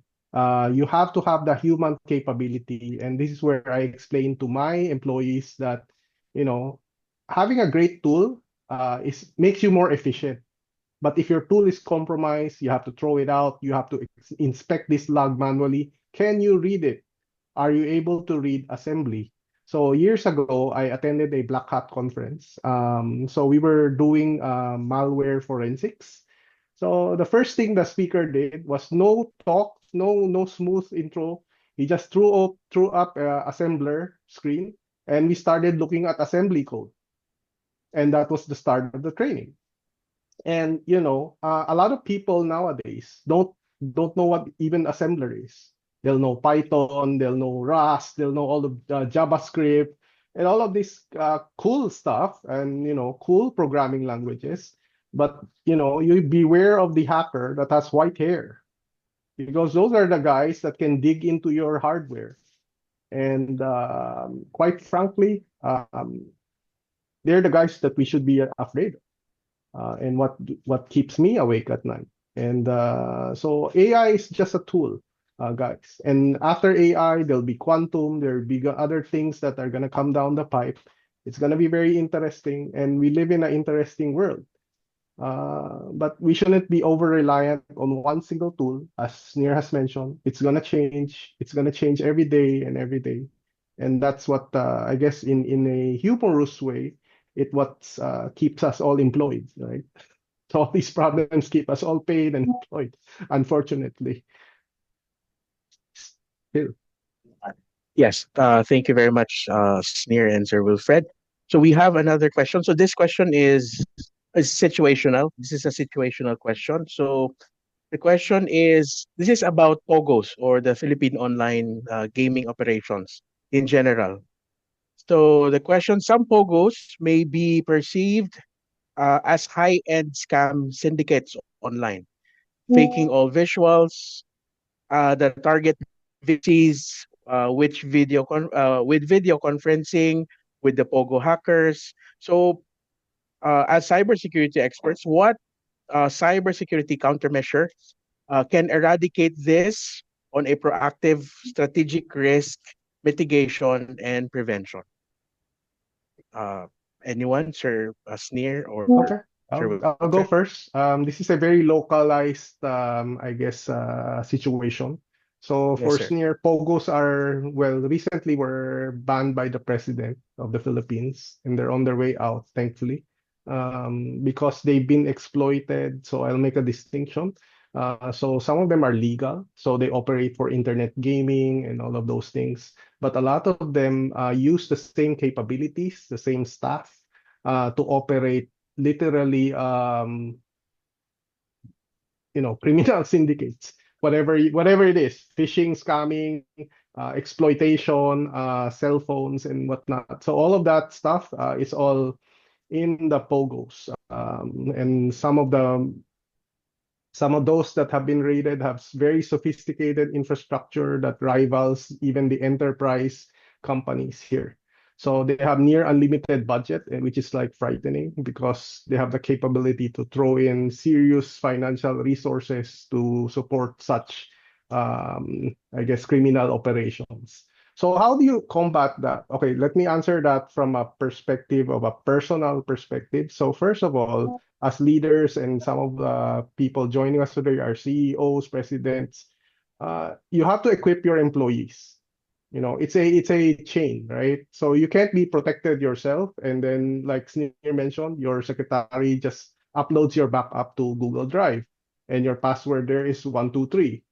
And so all of your sophisticated cyber defense just went out the window, right? Because somebody just uploaded it there. And back in the day, the target usually of hackers were the secretaries, because they knew the CEOs, they're not going to bother with all of this technology stuff, the computers. The secretary held, the EAs held the power. They had control over the emails, the logins, the addresses, the phone books, and so on. So in short, you have to educate your personnel. Education is the key. Training is the key. You have to uplift their cyber defense status by educating them and saying, "Hey guys, don't use passwords like your dog, your cat's birthday, your son's, your kids, your name of your granddad, or so on," right? So those are the things that kind of are simple but I believe those truly make a difference, right? Never mind the sophisticated tools that you can get. Zero trust means starting with simple practices. So, I mean, Pogos will try to go after, and it's a reality. They will try to go after the weaker and the weakest prey. Don't make yourself the weakest prey. If we were a group of hunters and the bear was going after us, the bear is the bad person, the bad actor. You just don't want to be the last guy in the batch. You just want to run faster and run ahead of everyone, right? So how do you make yourself run faster and be more hardened and be an unattractive target? And that's where, education comes in, training comes in, and it's a never-ending cycle. Whether you're training your marketing team, your sales team, which are non-technical folks, right? So, but it's now incumbent on us, and I think it's a responsibility that has to be shared all the way from the top, to educate these people. Sneer. Well, you ask about eradicating them. Well, I'll tell you this, and Wilfred said it between the lines, and I want to emphasize this. Where there's a market, there's a black market. Where there are a web, there's a dark web. Where there are games, there are cheats. And everybody wants to be a winner. So even though you are pushing them out of the country, and even though they are illegit, they will still be in there. They will still be lurking in the shadow IT, in the dark web, and whatever you need. And you need to get people acquainted and understand, and you need to refresh it all the time because people's memory is short-term. Okay, they get it. It's working for 1 month, and then after 1 month, nothing happened. Okay, let's go back to it. Why do I have to work so hard? And you have to keep it fueling all the time. Yeah. So thank you very much, Sneer and Sir Wilfred, for that question. So we are down to our I think, last question. And I will be reading it from one of the attendees from the chat. The question is, how can combining cybersecurity and financial literacy education promote a zero trust approach to personal and organizational security? And what specific layered verification process and segmented access control strategies could be applied to each stage of financial transactions to minimize trust assumptions and enhance protection across the digital and financial interactions? Okay, I'll take this, Sneer, because it sounded so complex, and I think it's more related towards financial transactions. So I was chair, and I think some of you may know me as chair of the Open Finance Committee. So I used to chair the Open Finance Committee for the pilot working group for the central bank. And my job there was to try to put together the framework for our BSP to look at. So it was a recommendatory framework to establish the pilot group to do open finance. So a lot of you may not have heard of it, but open finance means, as a account holder, it's not the bank that owns the data, it's you, Mr. Account Holder, now has full ownership of data, and then you have to trust and say which institutions do you trust and grant access to your data. Let's say I have a relationship with Bank X, right? So, I may have taken a loan, I have a savings account with them, and so on. So I'm a customer of theirs, and I take and enjoy certain financial products and services with Bank X. Now, I see an ad by Bank Y. They may be advertising for a loan for a house or a car or something that I might be interested in. Now, in open finance, you are able to, the idea was to have the ability for you as account holder to tell Bank X, my original bank, which I've built a relationship with, hey, Sneer, give my data to Phil because I'm applying for a loan with them. Right? So there's that trust. And this is, I think, very interesting in terms of a question because it hits home on a lot of aspects of a transaction. What we as normal humans would say, I trust Sneer because I know his face, he knows mine, and when we see each other in a bar, we can sit down at the same table. Whereas I don't know this guy from Adam, right? In a virtual world, that transaction comes in and there's no human recognition. So as humans, we instinctively know that. We know the face of our father, our relatives, our wives, children, and so on. But in the digital world, computers aren't that smart. But we're reliant on them to do all of these things. So let me break down the question into several segments. One is the technical segment. So we're talking about layering, defensive depth, and so on. So we're now talking about the technical bits and bytes of that. But at the same side, the other side is how do you educate? And I guess this is a key opportunity for those fintechs out there that are trying to crack the code. How do you make it convenient at the same time, right? So do I ask you for a 30, alphanumeric password? I don't think my customers will be very happy if I do that. It'll be very secure, but they're probably gonna be, the complaints department will be filled to the brim trying to answer that, because a lot of people don't like that. And so it's kind of that, and I mentioned this earlier in the opening remarks, it's a dynamic tension between how much convenience do we want at the sacrifice and how much security do we want. And at the end of the day, that also boils down to what kind of use case are we doing? Are we controlling the access to nuclear codes that govern, a nuclear warhead or a military device or a military installation? Are we talking about securing the password to your grandma's cookie recipe? So those are very different assets.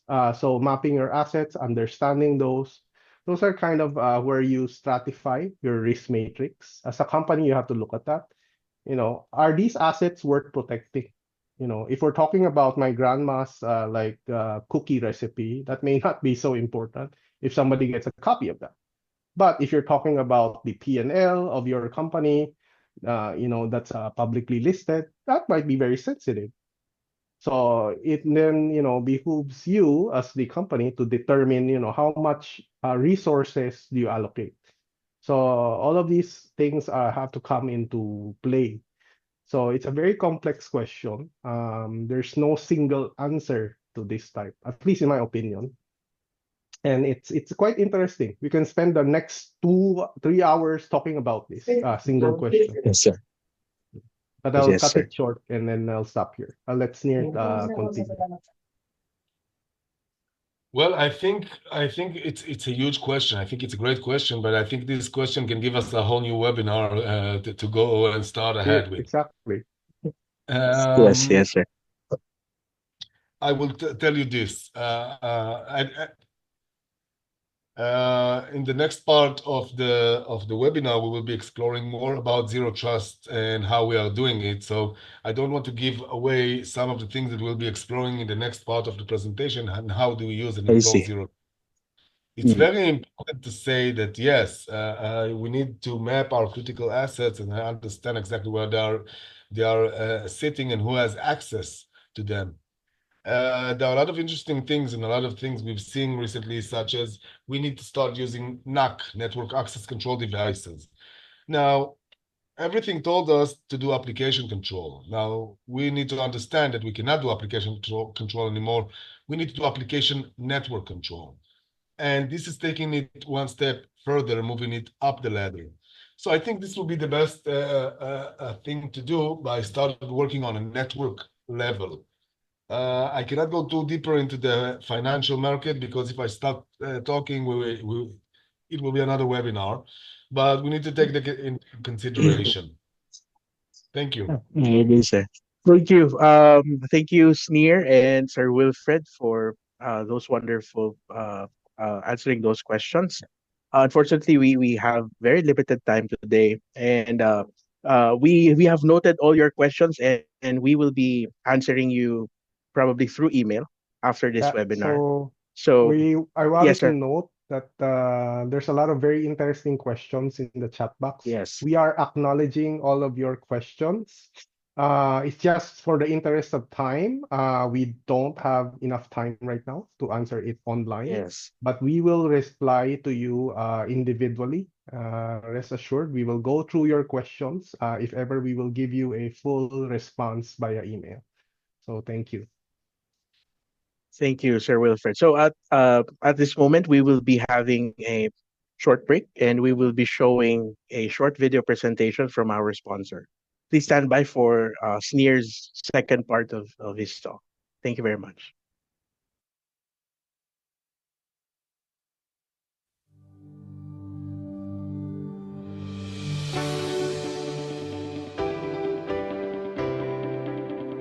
Empower your business with the payment solutions that redefine financial innovation.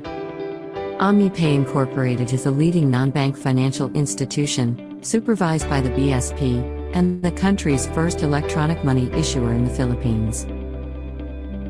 Our payment acquiring solutions and customized solution design deliver tailored approaches for diverse business needs, driving growth and success across all sectors. From startups to established enterprises, OmniPay Business delivers adaptable payment solutions that fit your business requirements. We streamline order processes, enhance product and service management, and optimize inventory setup and monitoring, positioning your business for sustained success. Elevate your business travel with the OmniPay Travel Card. It's a smart solution for seamless business travel, packed with exclusive perks, and backed with powerful multi-currency capabilities which OmniPay is known for. For over 15 years, we have been pioneers of digital transformation, providing tools that optimize operations, boost productivity, and unlock new growth opportunities for companies. We are committed to making a lasting impact through financial inclusion by banking the unbanked and empowering businesses everywhere.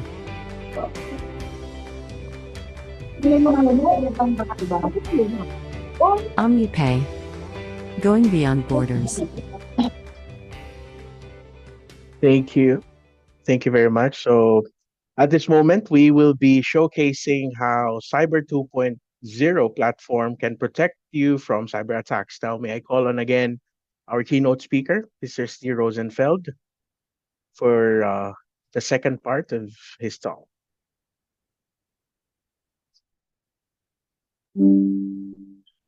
Thank you very much. That is great. Thank you so much. Thank you so much for staying.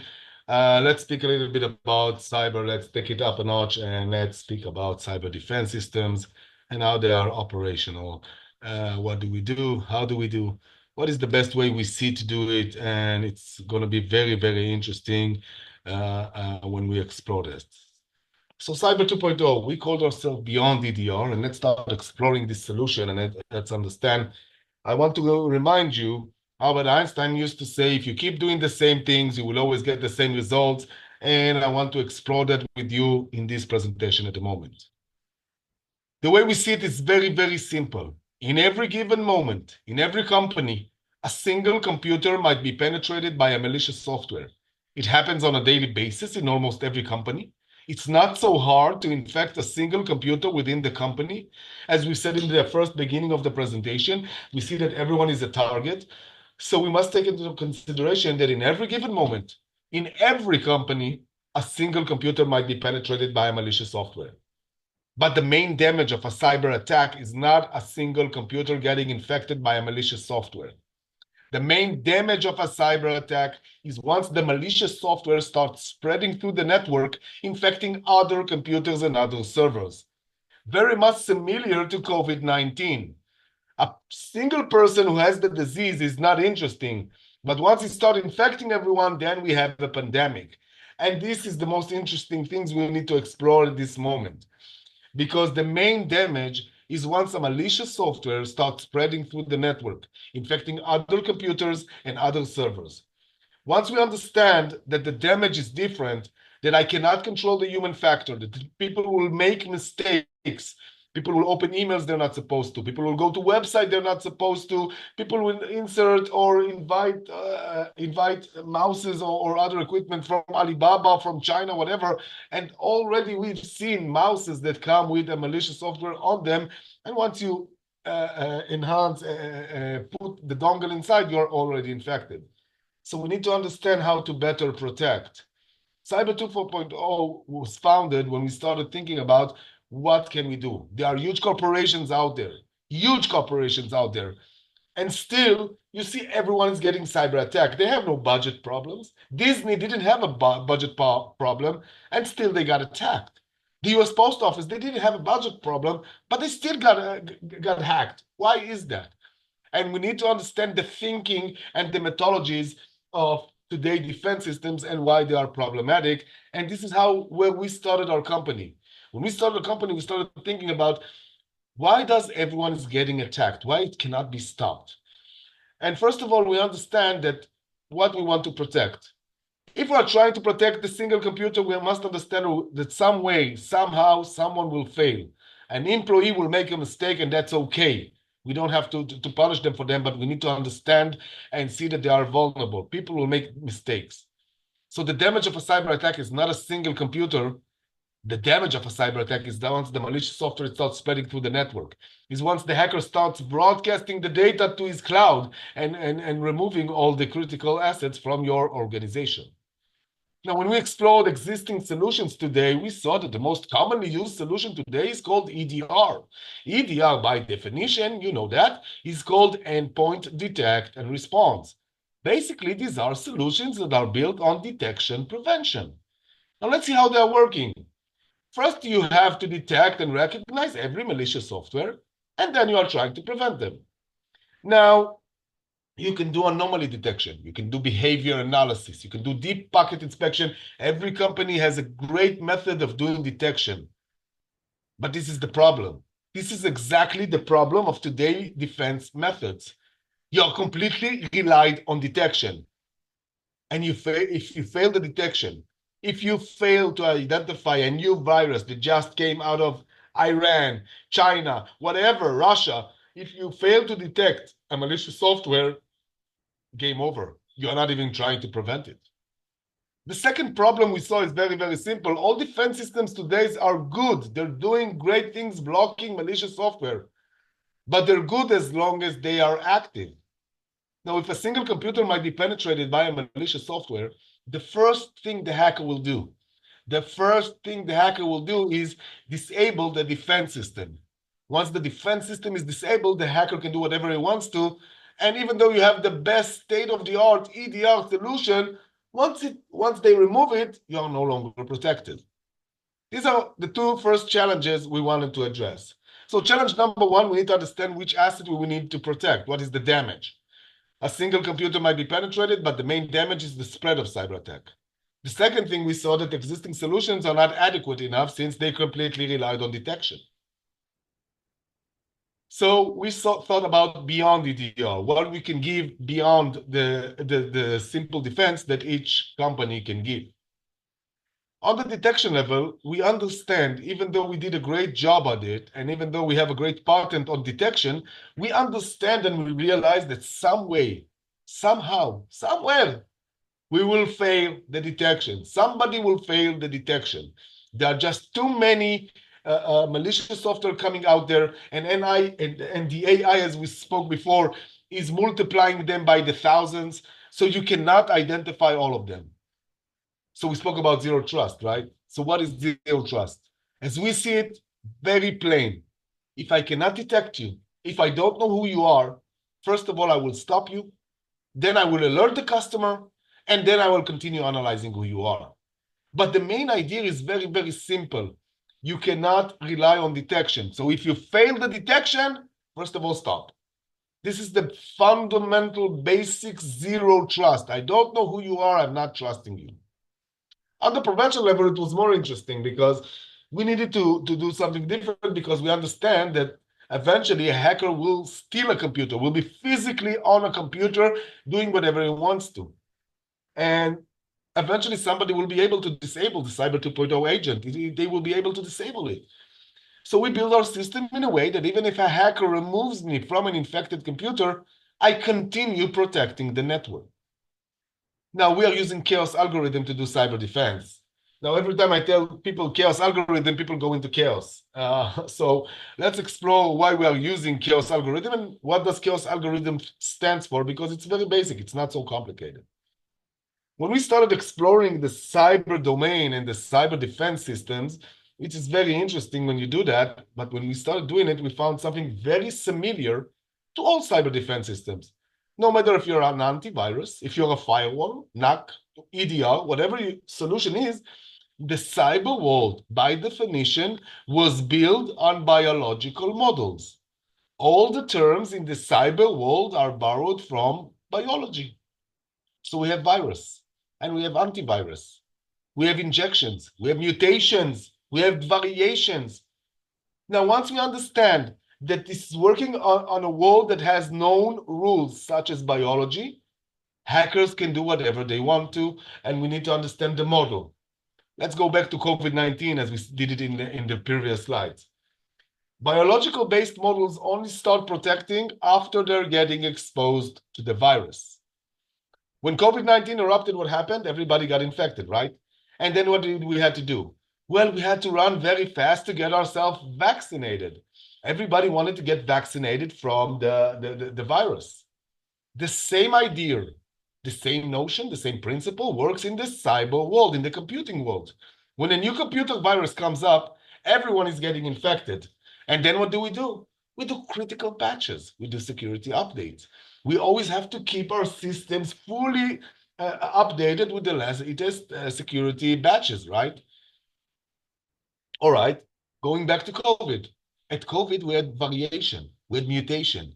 We had the Omicron virus, we had the Delta virus, we had mutations of the virus, and then what do? We had to do the booster shot, the second vaccine to help us protect our body. The same idea, the same notion applies to computer. If you take a computer virus, change one line in the code, one line, then you get a mutation, you get a variation, and then you have to do it all over again. Critical patches and security update. It's a never-ending story. It's the circle of life. We have to always chase the next security patch and security update, and this is a problematic model. Now, when we sat together and we was throwing ideas, we understand that the biological model is problematic. First of all, you only start protecting after you're getting attacked. You only start protecting after you're getting compromised by a virus. Now, we started thinking about it. Why should we use biological models to protect machines, which are built on mathematics? They speak binary, they speak mathematics. And then we came up with the idea, okay, let's use chaos mathematics to do it. If computers are mathematical creatures, let's speak their own language. Let's protect a computer the same way a computer would have protected the computer, and not the same way a human would have protected a computer. Now, this is changing the way we think, and I want to remind you, if you keep doing the same things, you will always get the same results. So we had to change the model. We had to change the defense. Now we had to change the model. And it's very interesting. Now let's explore what is chaos algorithm. A system that everybody knows on a daily basis that is based on chaos algorithm, well, it's the weather. You can never 100% predict the weather. The weatherman might be telling you it's gonna be raining in Manila tomorrow. But a plane that went out to the clouds, something changed, whatever, and even though the weatherman with his satellites and everything he has told you it's gonna rain tomorrow, it didn't rain. The most smallest of change can make a significant change in the atmosphere. For example, everybody likes to say the butterfly effect.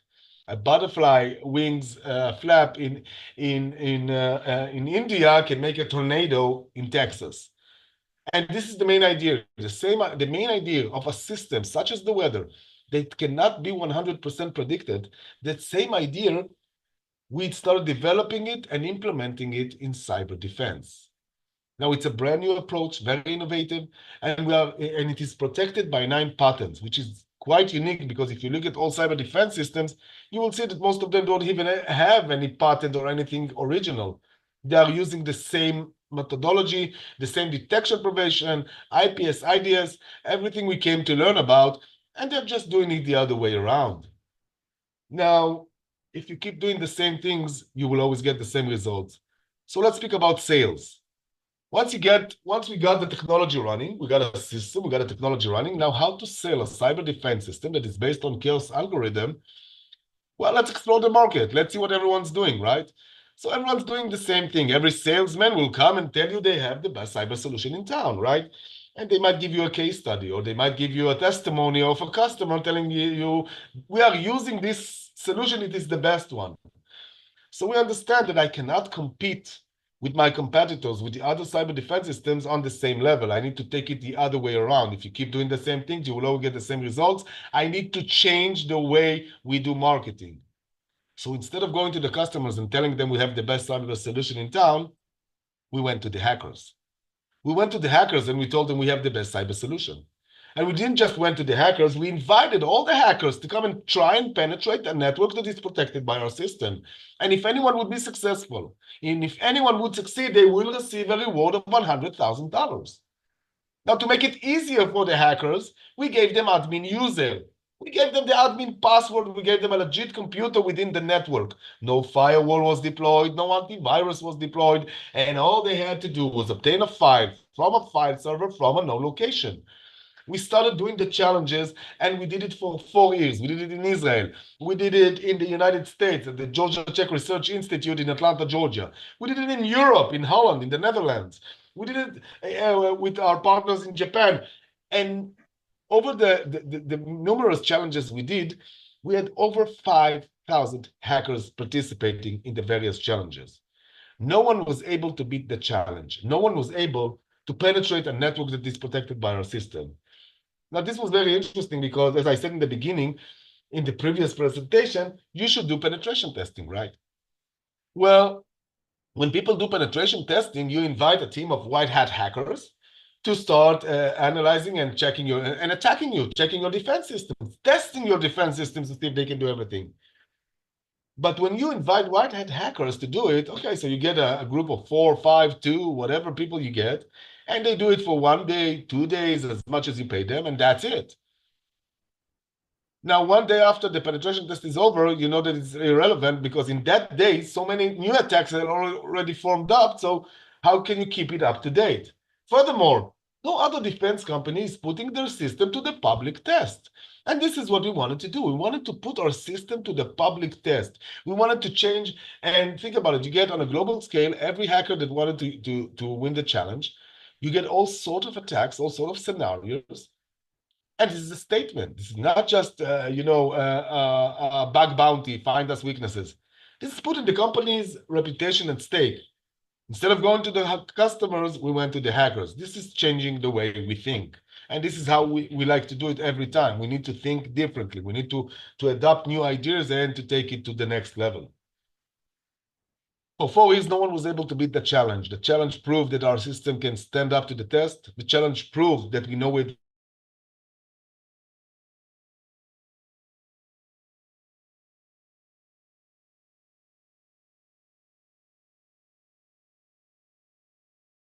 About protecting computers. Well, I'm going to speak with you about different approaches that we need to adopt to protect various devices. We spoke about EDR. We spoke about zero trust and how zero trust gets the EDR one level top, being beyond EDR. But we also need to start working over the network, and I've spoken about it so many times. Our system also can give our customers network access control, monitoring all the networks, identifying every network obscurement, and checking everything that relies on the network, everything that broadcasts, and controlling everything that is broadcasting over the network. More than that, we spoke about the logs and forensic capabilities. We have a great forensic capabilities enabling us to show you all the traffic you have going through your network, from where it was originated until the very first process, and where it is speaking in the world on a global scale, showing you if you have a computer that is now broadcasting data to China or I don't know, to Russia, then you know exactly which computer it is. Even though you don't know the destination, you still know who's from your organization is now connected to a server that in a hostile country. And all of those things can be delivered to our customers, not just by giving them the solution, but we also give them analysts. We give them security operations center with our great partner, Bastion, and they need to get analyzed and they need to get educated, and we need to support them on an ongoing scale. So let's go deeper into the technology. Let's start exploring the technology and see exactly what we are doing. We started moving, as I told you, we're gonna take it up the notch as we move forward, and we're going now to do a bit more technological dive. Now I'm going to keep it simple. I really believe in the solution of KISS. KISS in marketing means keep it simple, stupid. Keep it simple as you can, everybody can understand what you are speaking about. I'm not going to speak with you about advanced algorithm or anything like that. I'm going to speak to you on plain communications within the network. We have an agent. We have a software, and this software is installed in every computer and every server. And the first thing we do, the first thing we need to do is to do active mapping. We do active mapping of everything that goes over the network. Every process that comes up, every library file that loads, every DLL that loads, we record it. We record every process that is speaking with the other process, all the chain of communications, everything, we write it down, and we start mapping everything that comes within your organization. And when a process comes up, we take their MD5, the SHA signature, and the various unique parameters to do the detection. We spoke about detection prevention. Well, we need to do some detection, because if I cannot detect you, I want to block you. So we took their MD5, SHA signatures, the hashes, and unique parameters to authenticate them. Now we do this for 14 days, for 2 weeks. After 2 weeks, we will come to the organization and we'll give him an analysis report of the Cyber 2.0 system. It's very much similar to a risk assessment report. It's an analysis report. After 2 weeks, 13 days. This is one more thing we wanted to change when we started approaching customers. When customers try to adopt new technology, they usually take 3 months, 4 months until to them to feel anything. Did we change? Did we learn? Did we know how to operate the system? We wanted to keep it short, keep a big value to the customer as fast as we can. So after 14 days, after 2 weeks, we'll come to the customer and we'll showing the following. We did active mapping of all your networks. And this is what we found. In your organization, you have 3,000 software installed.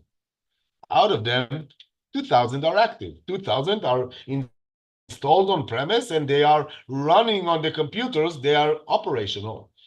Out of those 2,000, only 1,000 software are using network resources.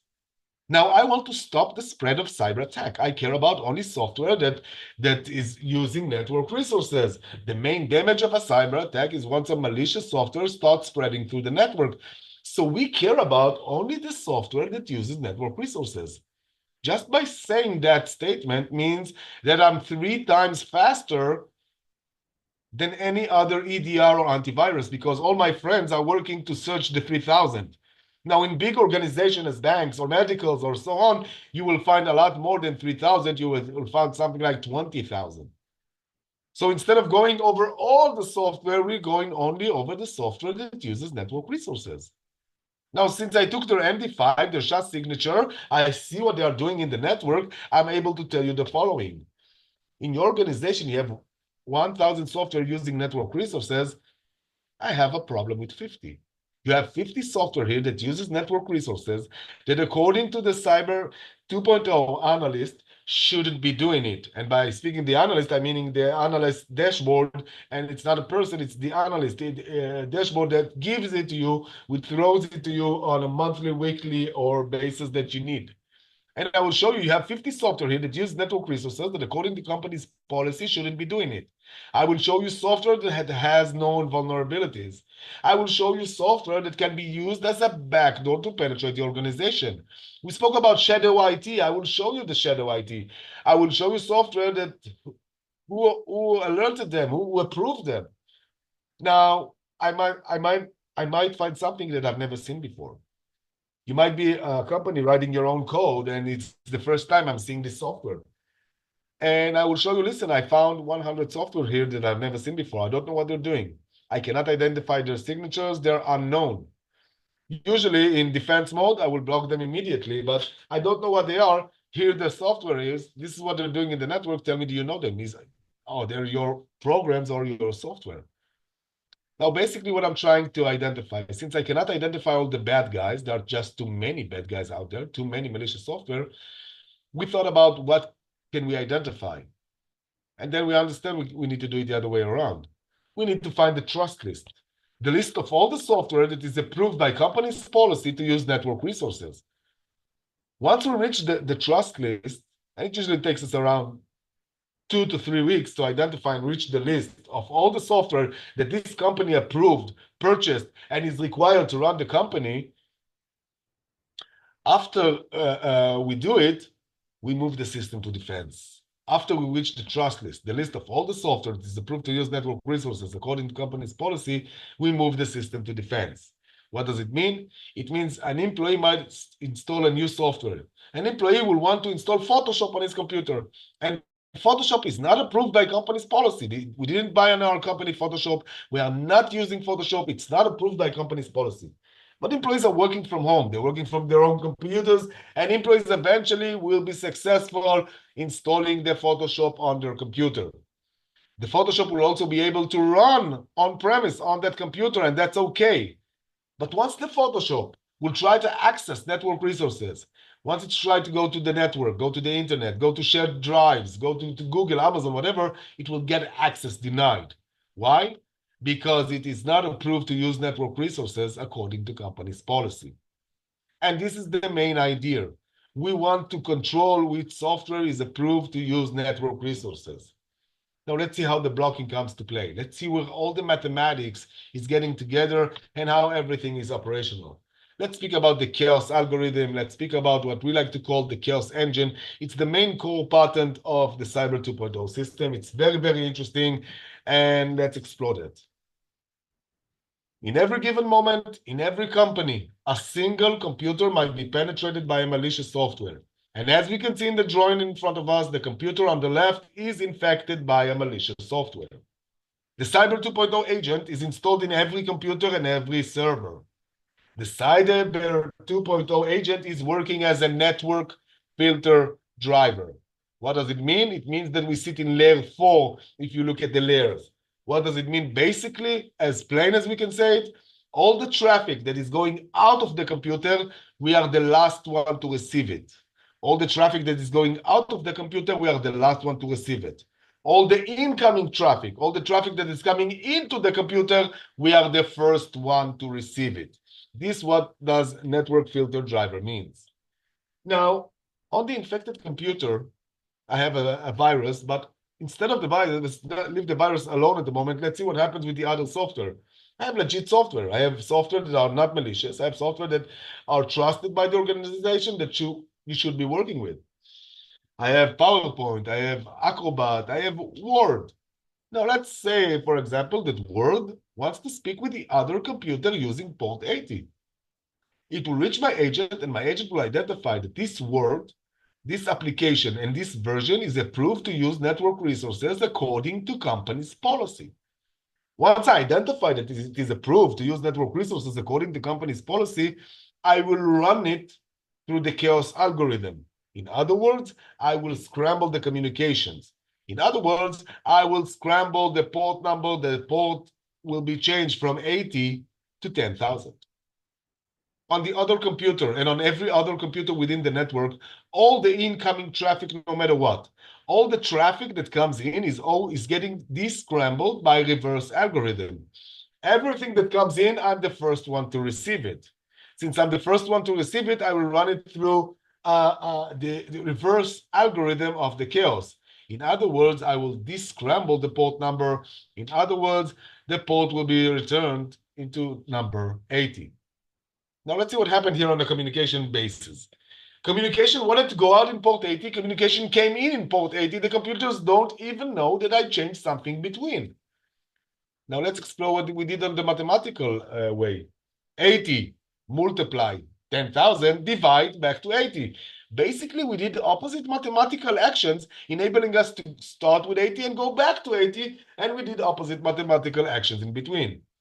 Now we take all your network and we equalize it in a mathematical way, enabling us to scramble and descramble the port numbers of communications and reach always the same results.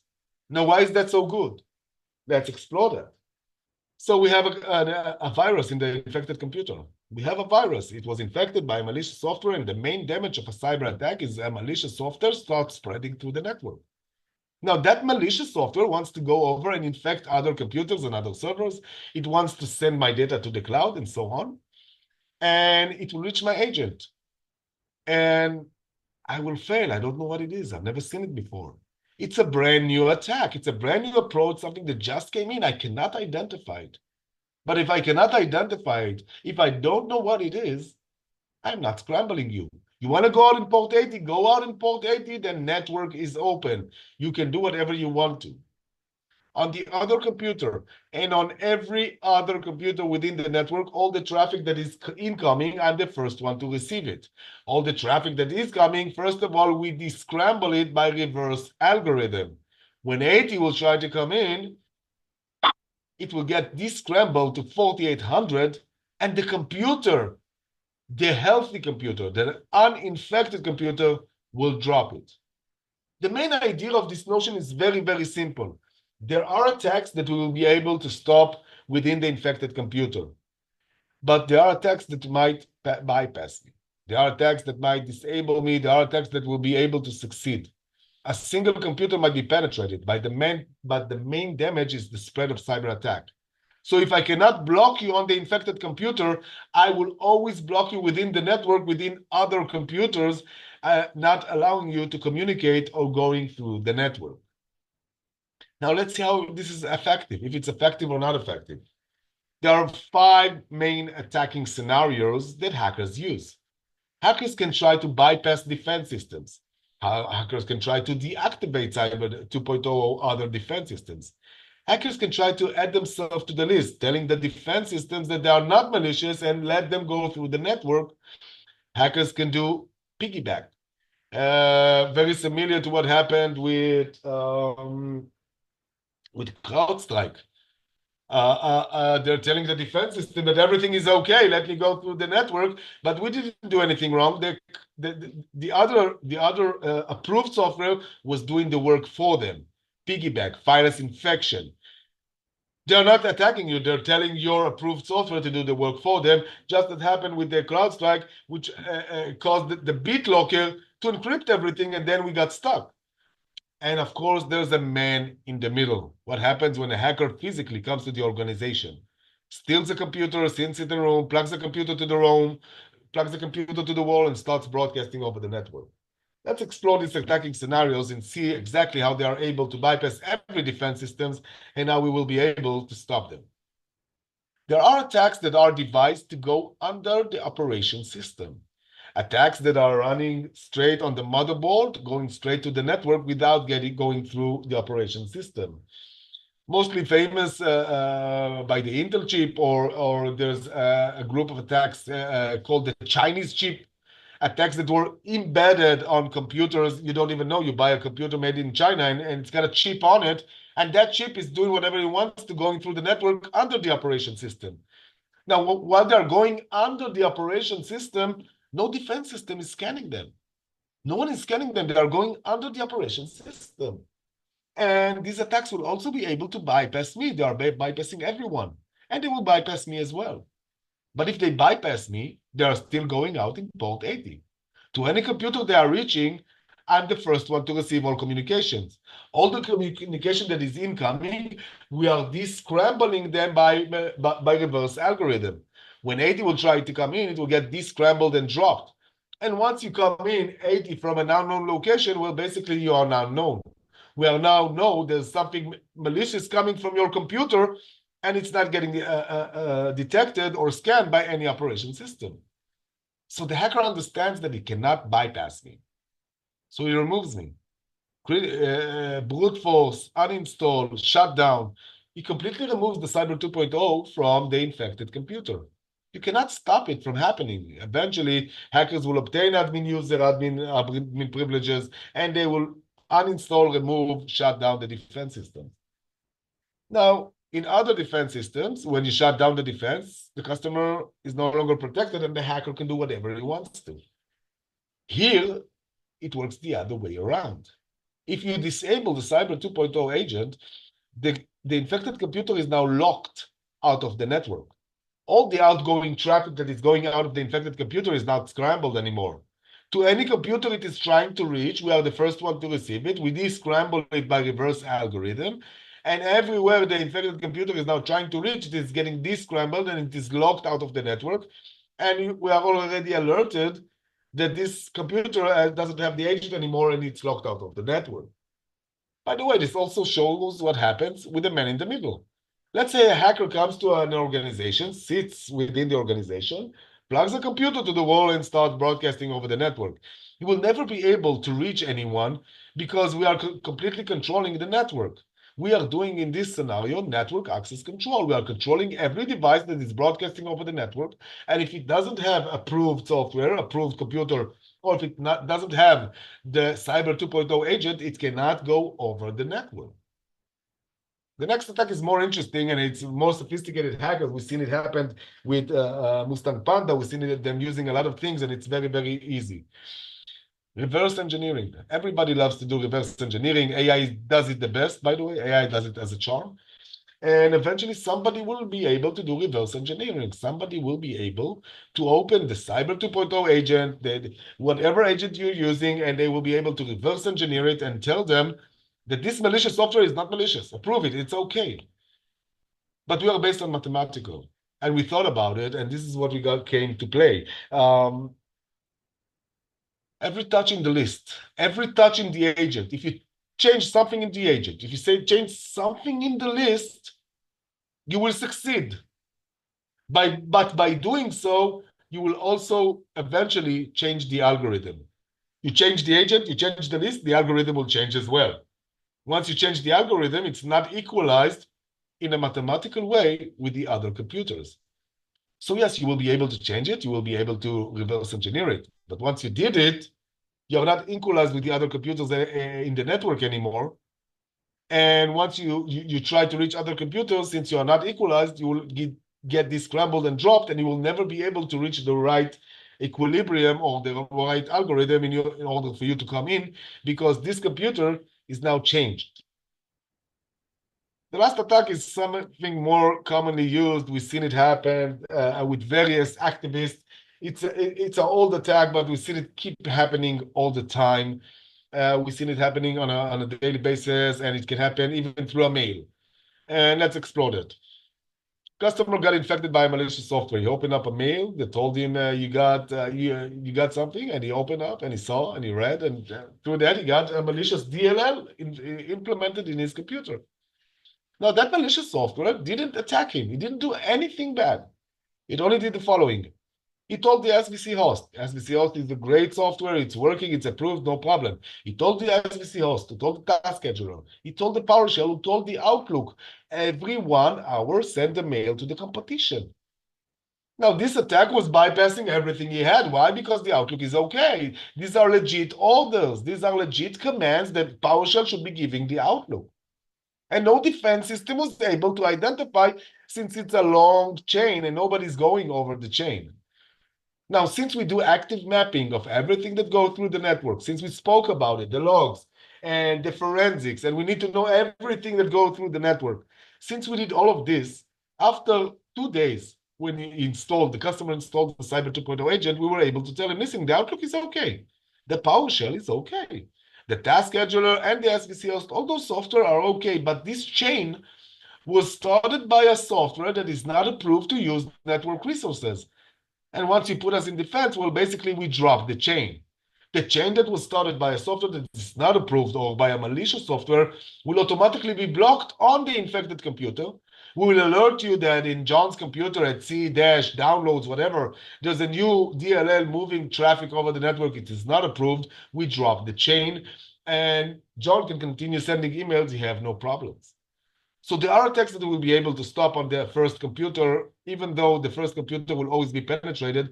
And as in biological way, only after you're getting infected, they are starting to protect. And again, once the malicious software is here, we are starting to protect. It brings me back to the beginning and to the summarize of this presentation. If we keep doing the same thing, we will always get the same results. Cyber 2.0 on the detection level needs to see everything. We need to understand the concept, not application control, application network control. Now, what does it mean? Every process that comes up, every library file, every DLL, the file we recorded. Yes, we do detection. We take their MD5, their SHA signature, we took everything and we try to detect them, but we must understand that some way, somehow, we will fail the detection. So we are recording every access of one process to another process, meaning we know all the chain of communications, enabling us to give you a great forensic view of the network and enabling us to drop a chain. If one of the links in the chain is not approved in as network resources, it will never be able to move through the network.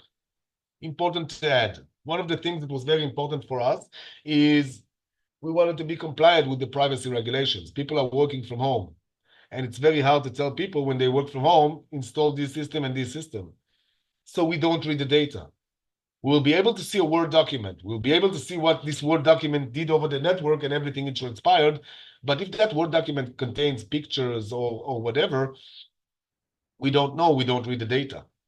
So we are completely allied with the privacy regulations, enabling us to protect home users, people that are working with bring your own devices and bring your own networks. We are still able to protect them because once they connect to the organization, we only allow the approved software to connect to the organization. Any other things you might have will not be able to connect through the organization or not use a VPN tunnel to the organization once the Cyber 2.0 is installed. Now, since we are doing mathematics, it's very, very simple. We are working the same way as a calculator. We are speaking the computer's language. So we are very, very fast. In numerous checks that we did, we are 10 times faster than any antivirus, than any other EDR, since we are using mathematics, which is native to the computer. Now, since we are very, very robust, and since we are using chaos algorithm, we can sit on highly secured networks.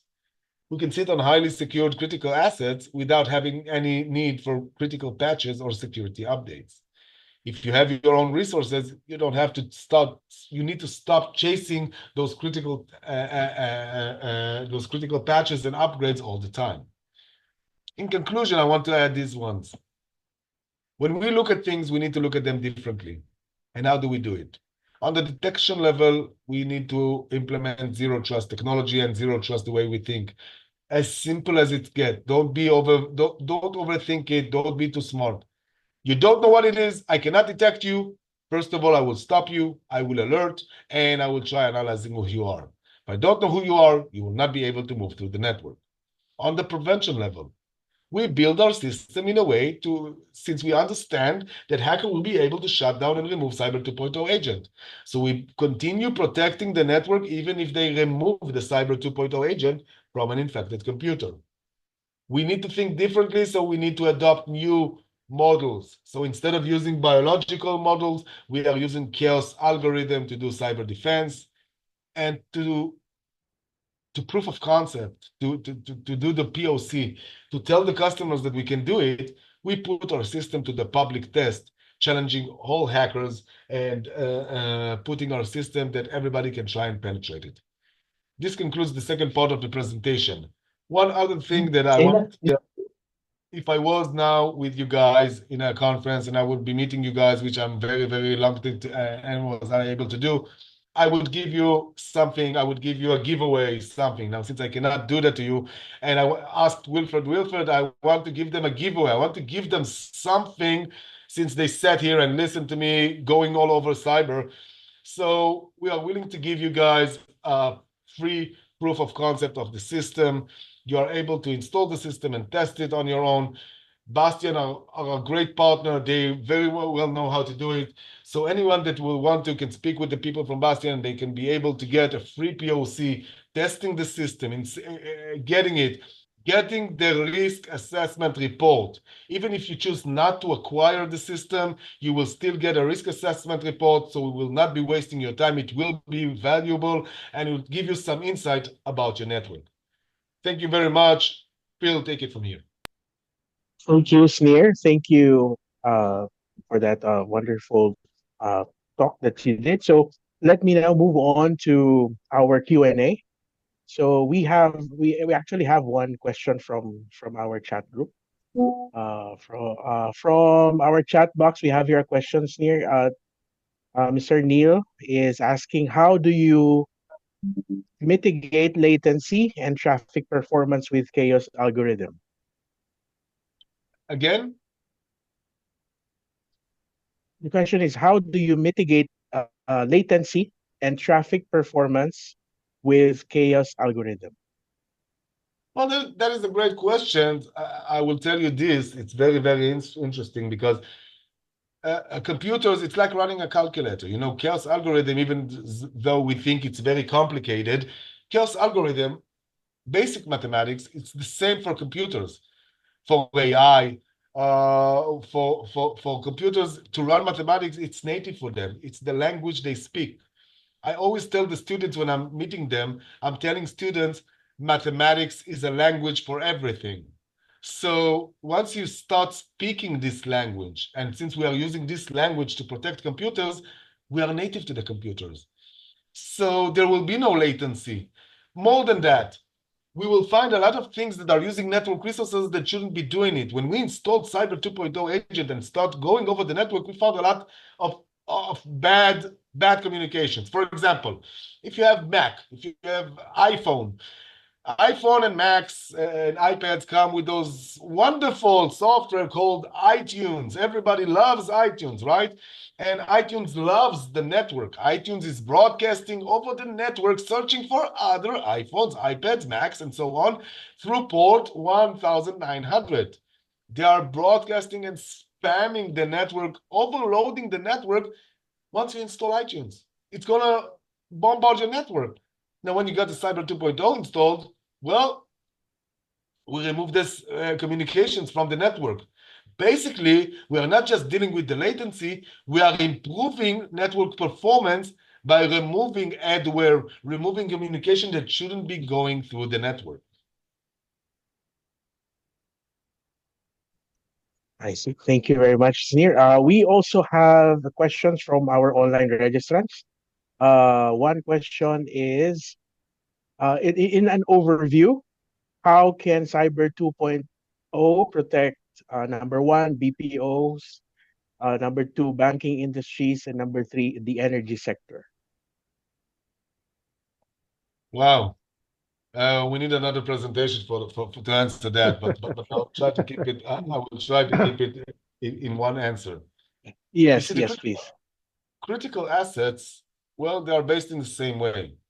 One of the things we did is protecting, in Israel, we are protecting 80% of all water companies. Now, we're not just protecting the water companies. We're not just protecting the IT. We're not just protecting computers and servers. We need to understand that we need to protect water pumps. We are protecting the port of Saloniki in Greece, the port of Ashdod in Israel. We need to protect maritime cyber. Now, when you go to seaports, you will see that there are so many devices broadcasting over the network. They have drones that are going over there, and you need to protect the drones from cyber attacks as well. In the Ukraine-Russia war, we saw that Russian hackers penetrated Ukraine drones and kidnapped them, took them. They took control over a drone by penetrating by hackers.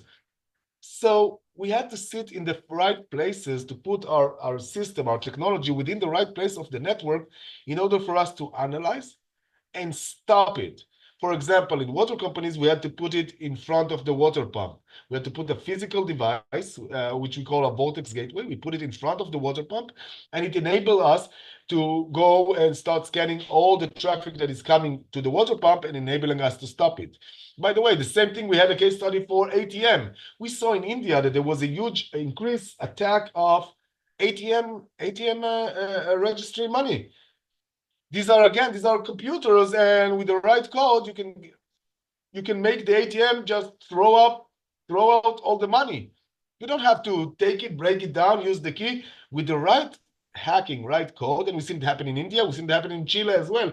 It's very, very interesting. So again, it's all about protecting the network. So even if it's a BPO or banking industries or energy sector, they are all going through networks, and we need to identify the networks.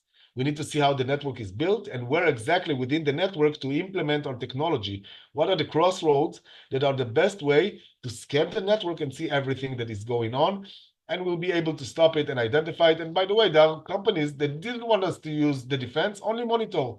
Do only monitor, and if something happens, only alert us, don't block. by the way, but we can do block once a monitor through a change of a button. So this is the basically thing I can answer you. And if you want to do more case studies or anything like that, we can do. I believe you guys know how to adjust that and do a case study. And if anybody wants a private meeting about it, speaking about various industries, we can give them the appropriate case study. Thank you, Sneer.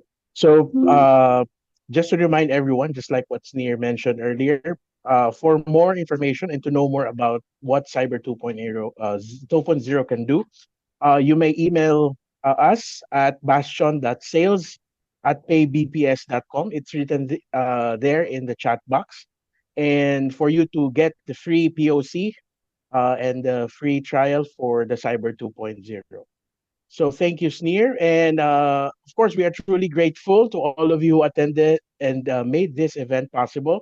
To Mr. Wilfred Tan, the CEO and President of Bastion, thank you very much for your time, sir. And to Sneer Rozenfeld, we are very grateful and thank you for sharing your knowledge and expertise. So everyone, don't forget to visit our website and follow our social media pages. For your comments and suggestions, please use our official hashtag cybersecure2024 and Bastion Cyber 2.0. We would like to remind everyone to please answer our post-webinar survey that will be flashed in your screens right now. And for you to get your digital certificate. So we will be sending it in the chat box and we will be posting the QR code in the screens. Okay, so thank you very much. And this Cybersecurity Awareness Month, we encourage everyone be vigilant, be informed, and be hashtag cybersecure2024. Thank you for attending this webinar. Good day to everyone. Thank you, Sneer. Thank you, Sneer. Everyone, thank you for Wilfred. It's always good to see you. I'll be talking with you later on today. Bye. Okay, Thank you.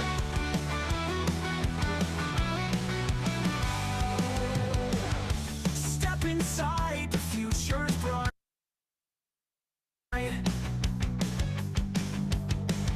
With each layer we hold the light.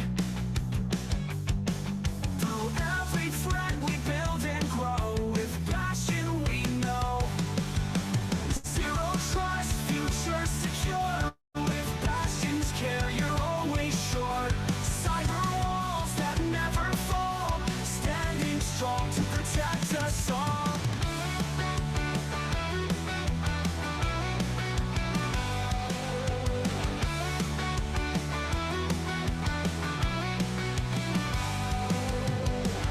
Step inside, the future's bright. With each layer, we hold the light. Through every thread we build and grow. With passion we know. Zero trust, future secure. With passion's care, you're always sure. Cyber walls that never fall. Standing strong to protect us all. We'll rise, we'll stand hand in hand. Together we'll defend the land. With every key we lock the door. Zero trust forevermore.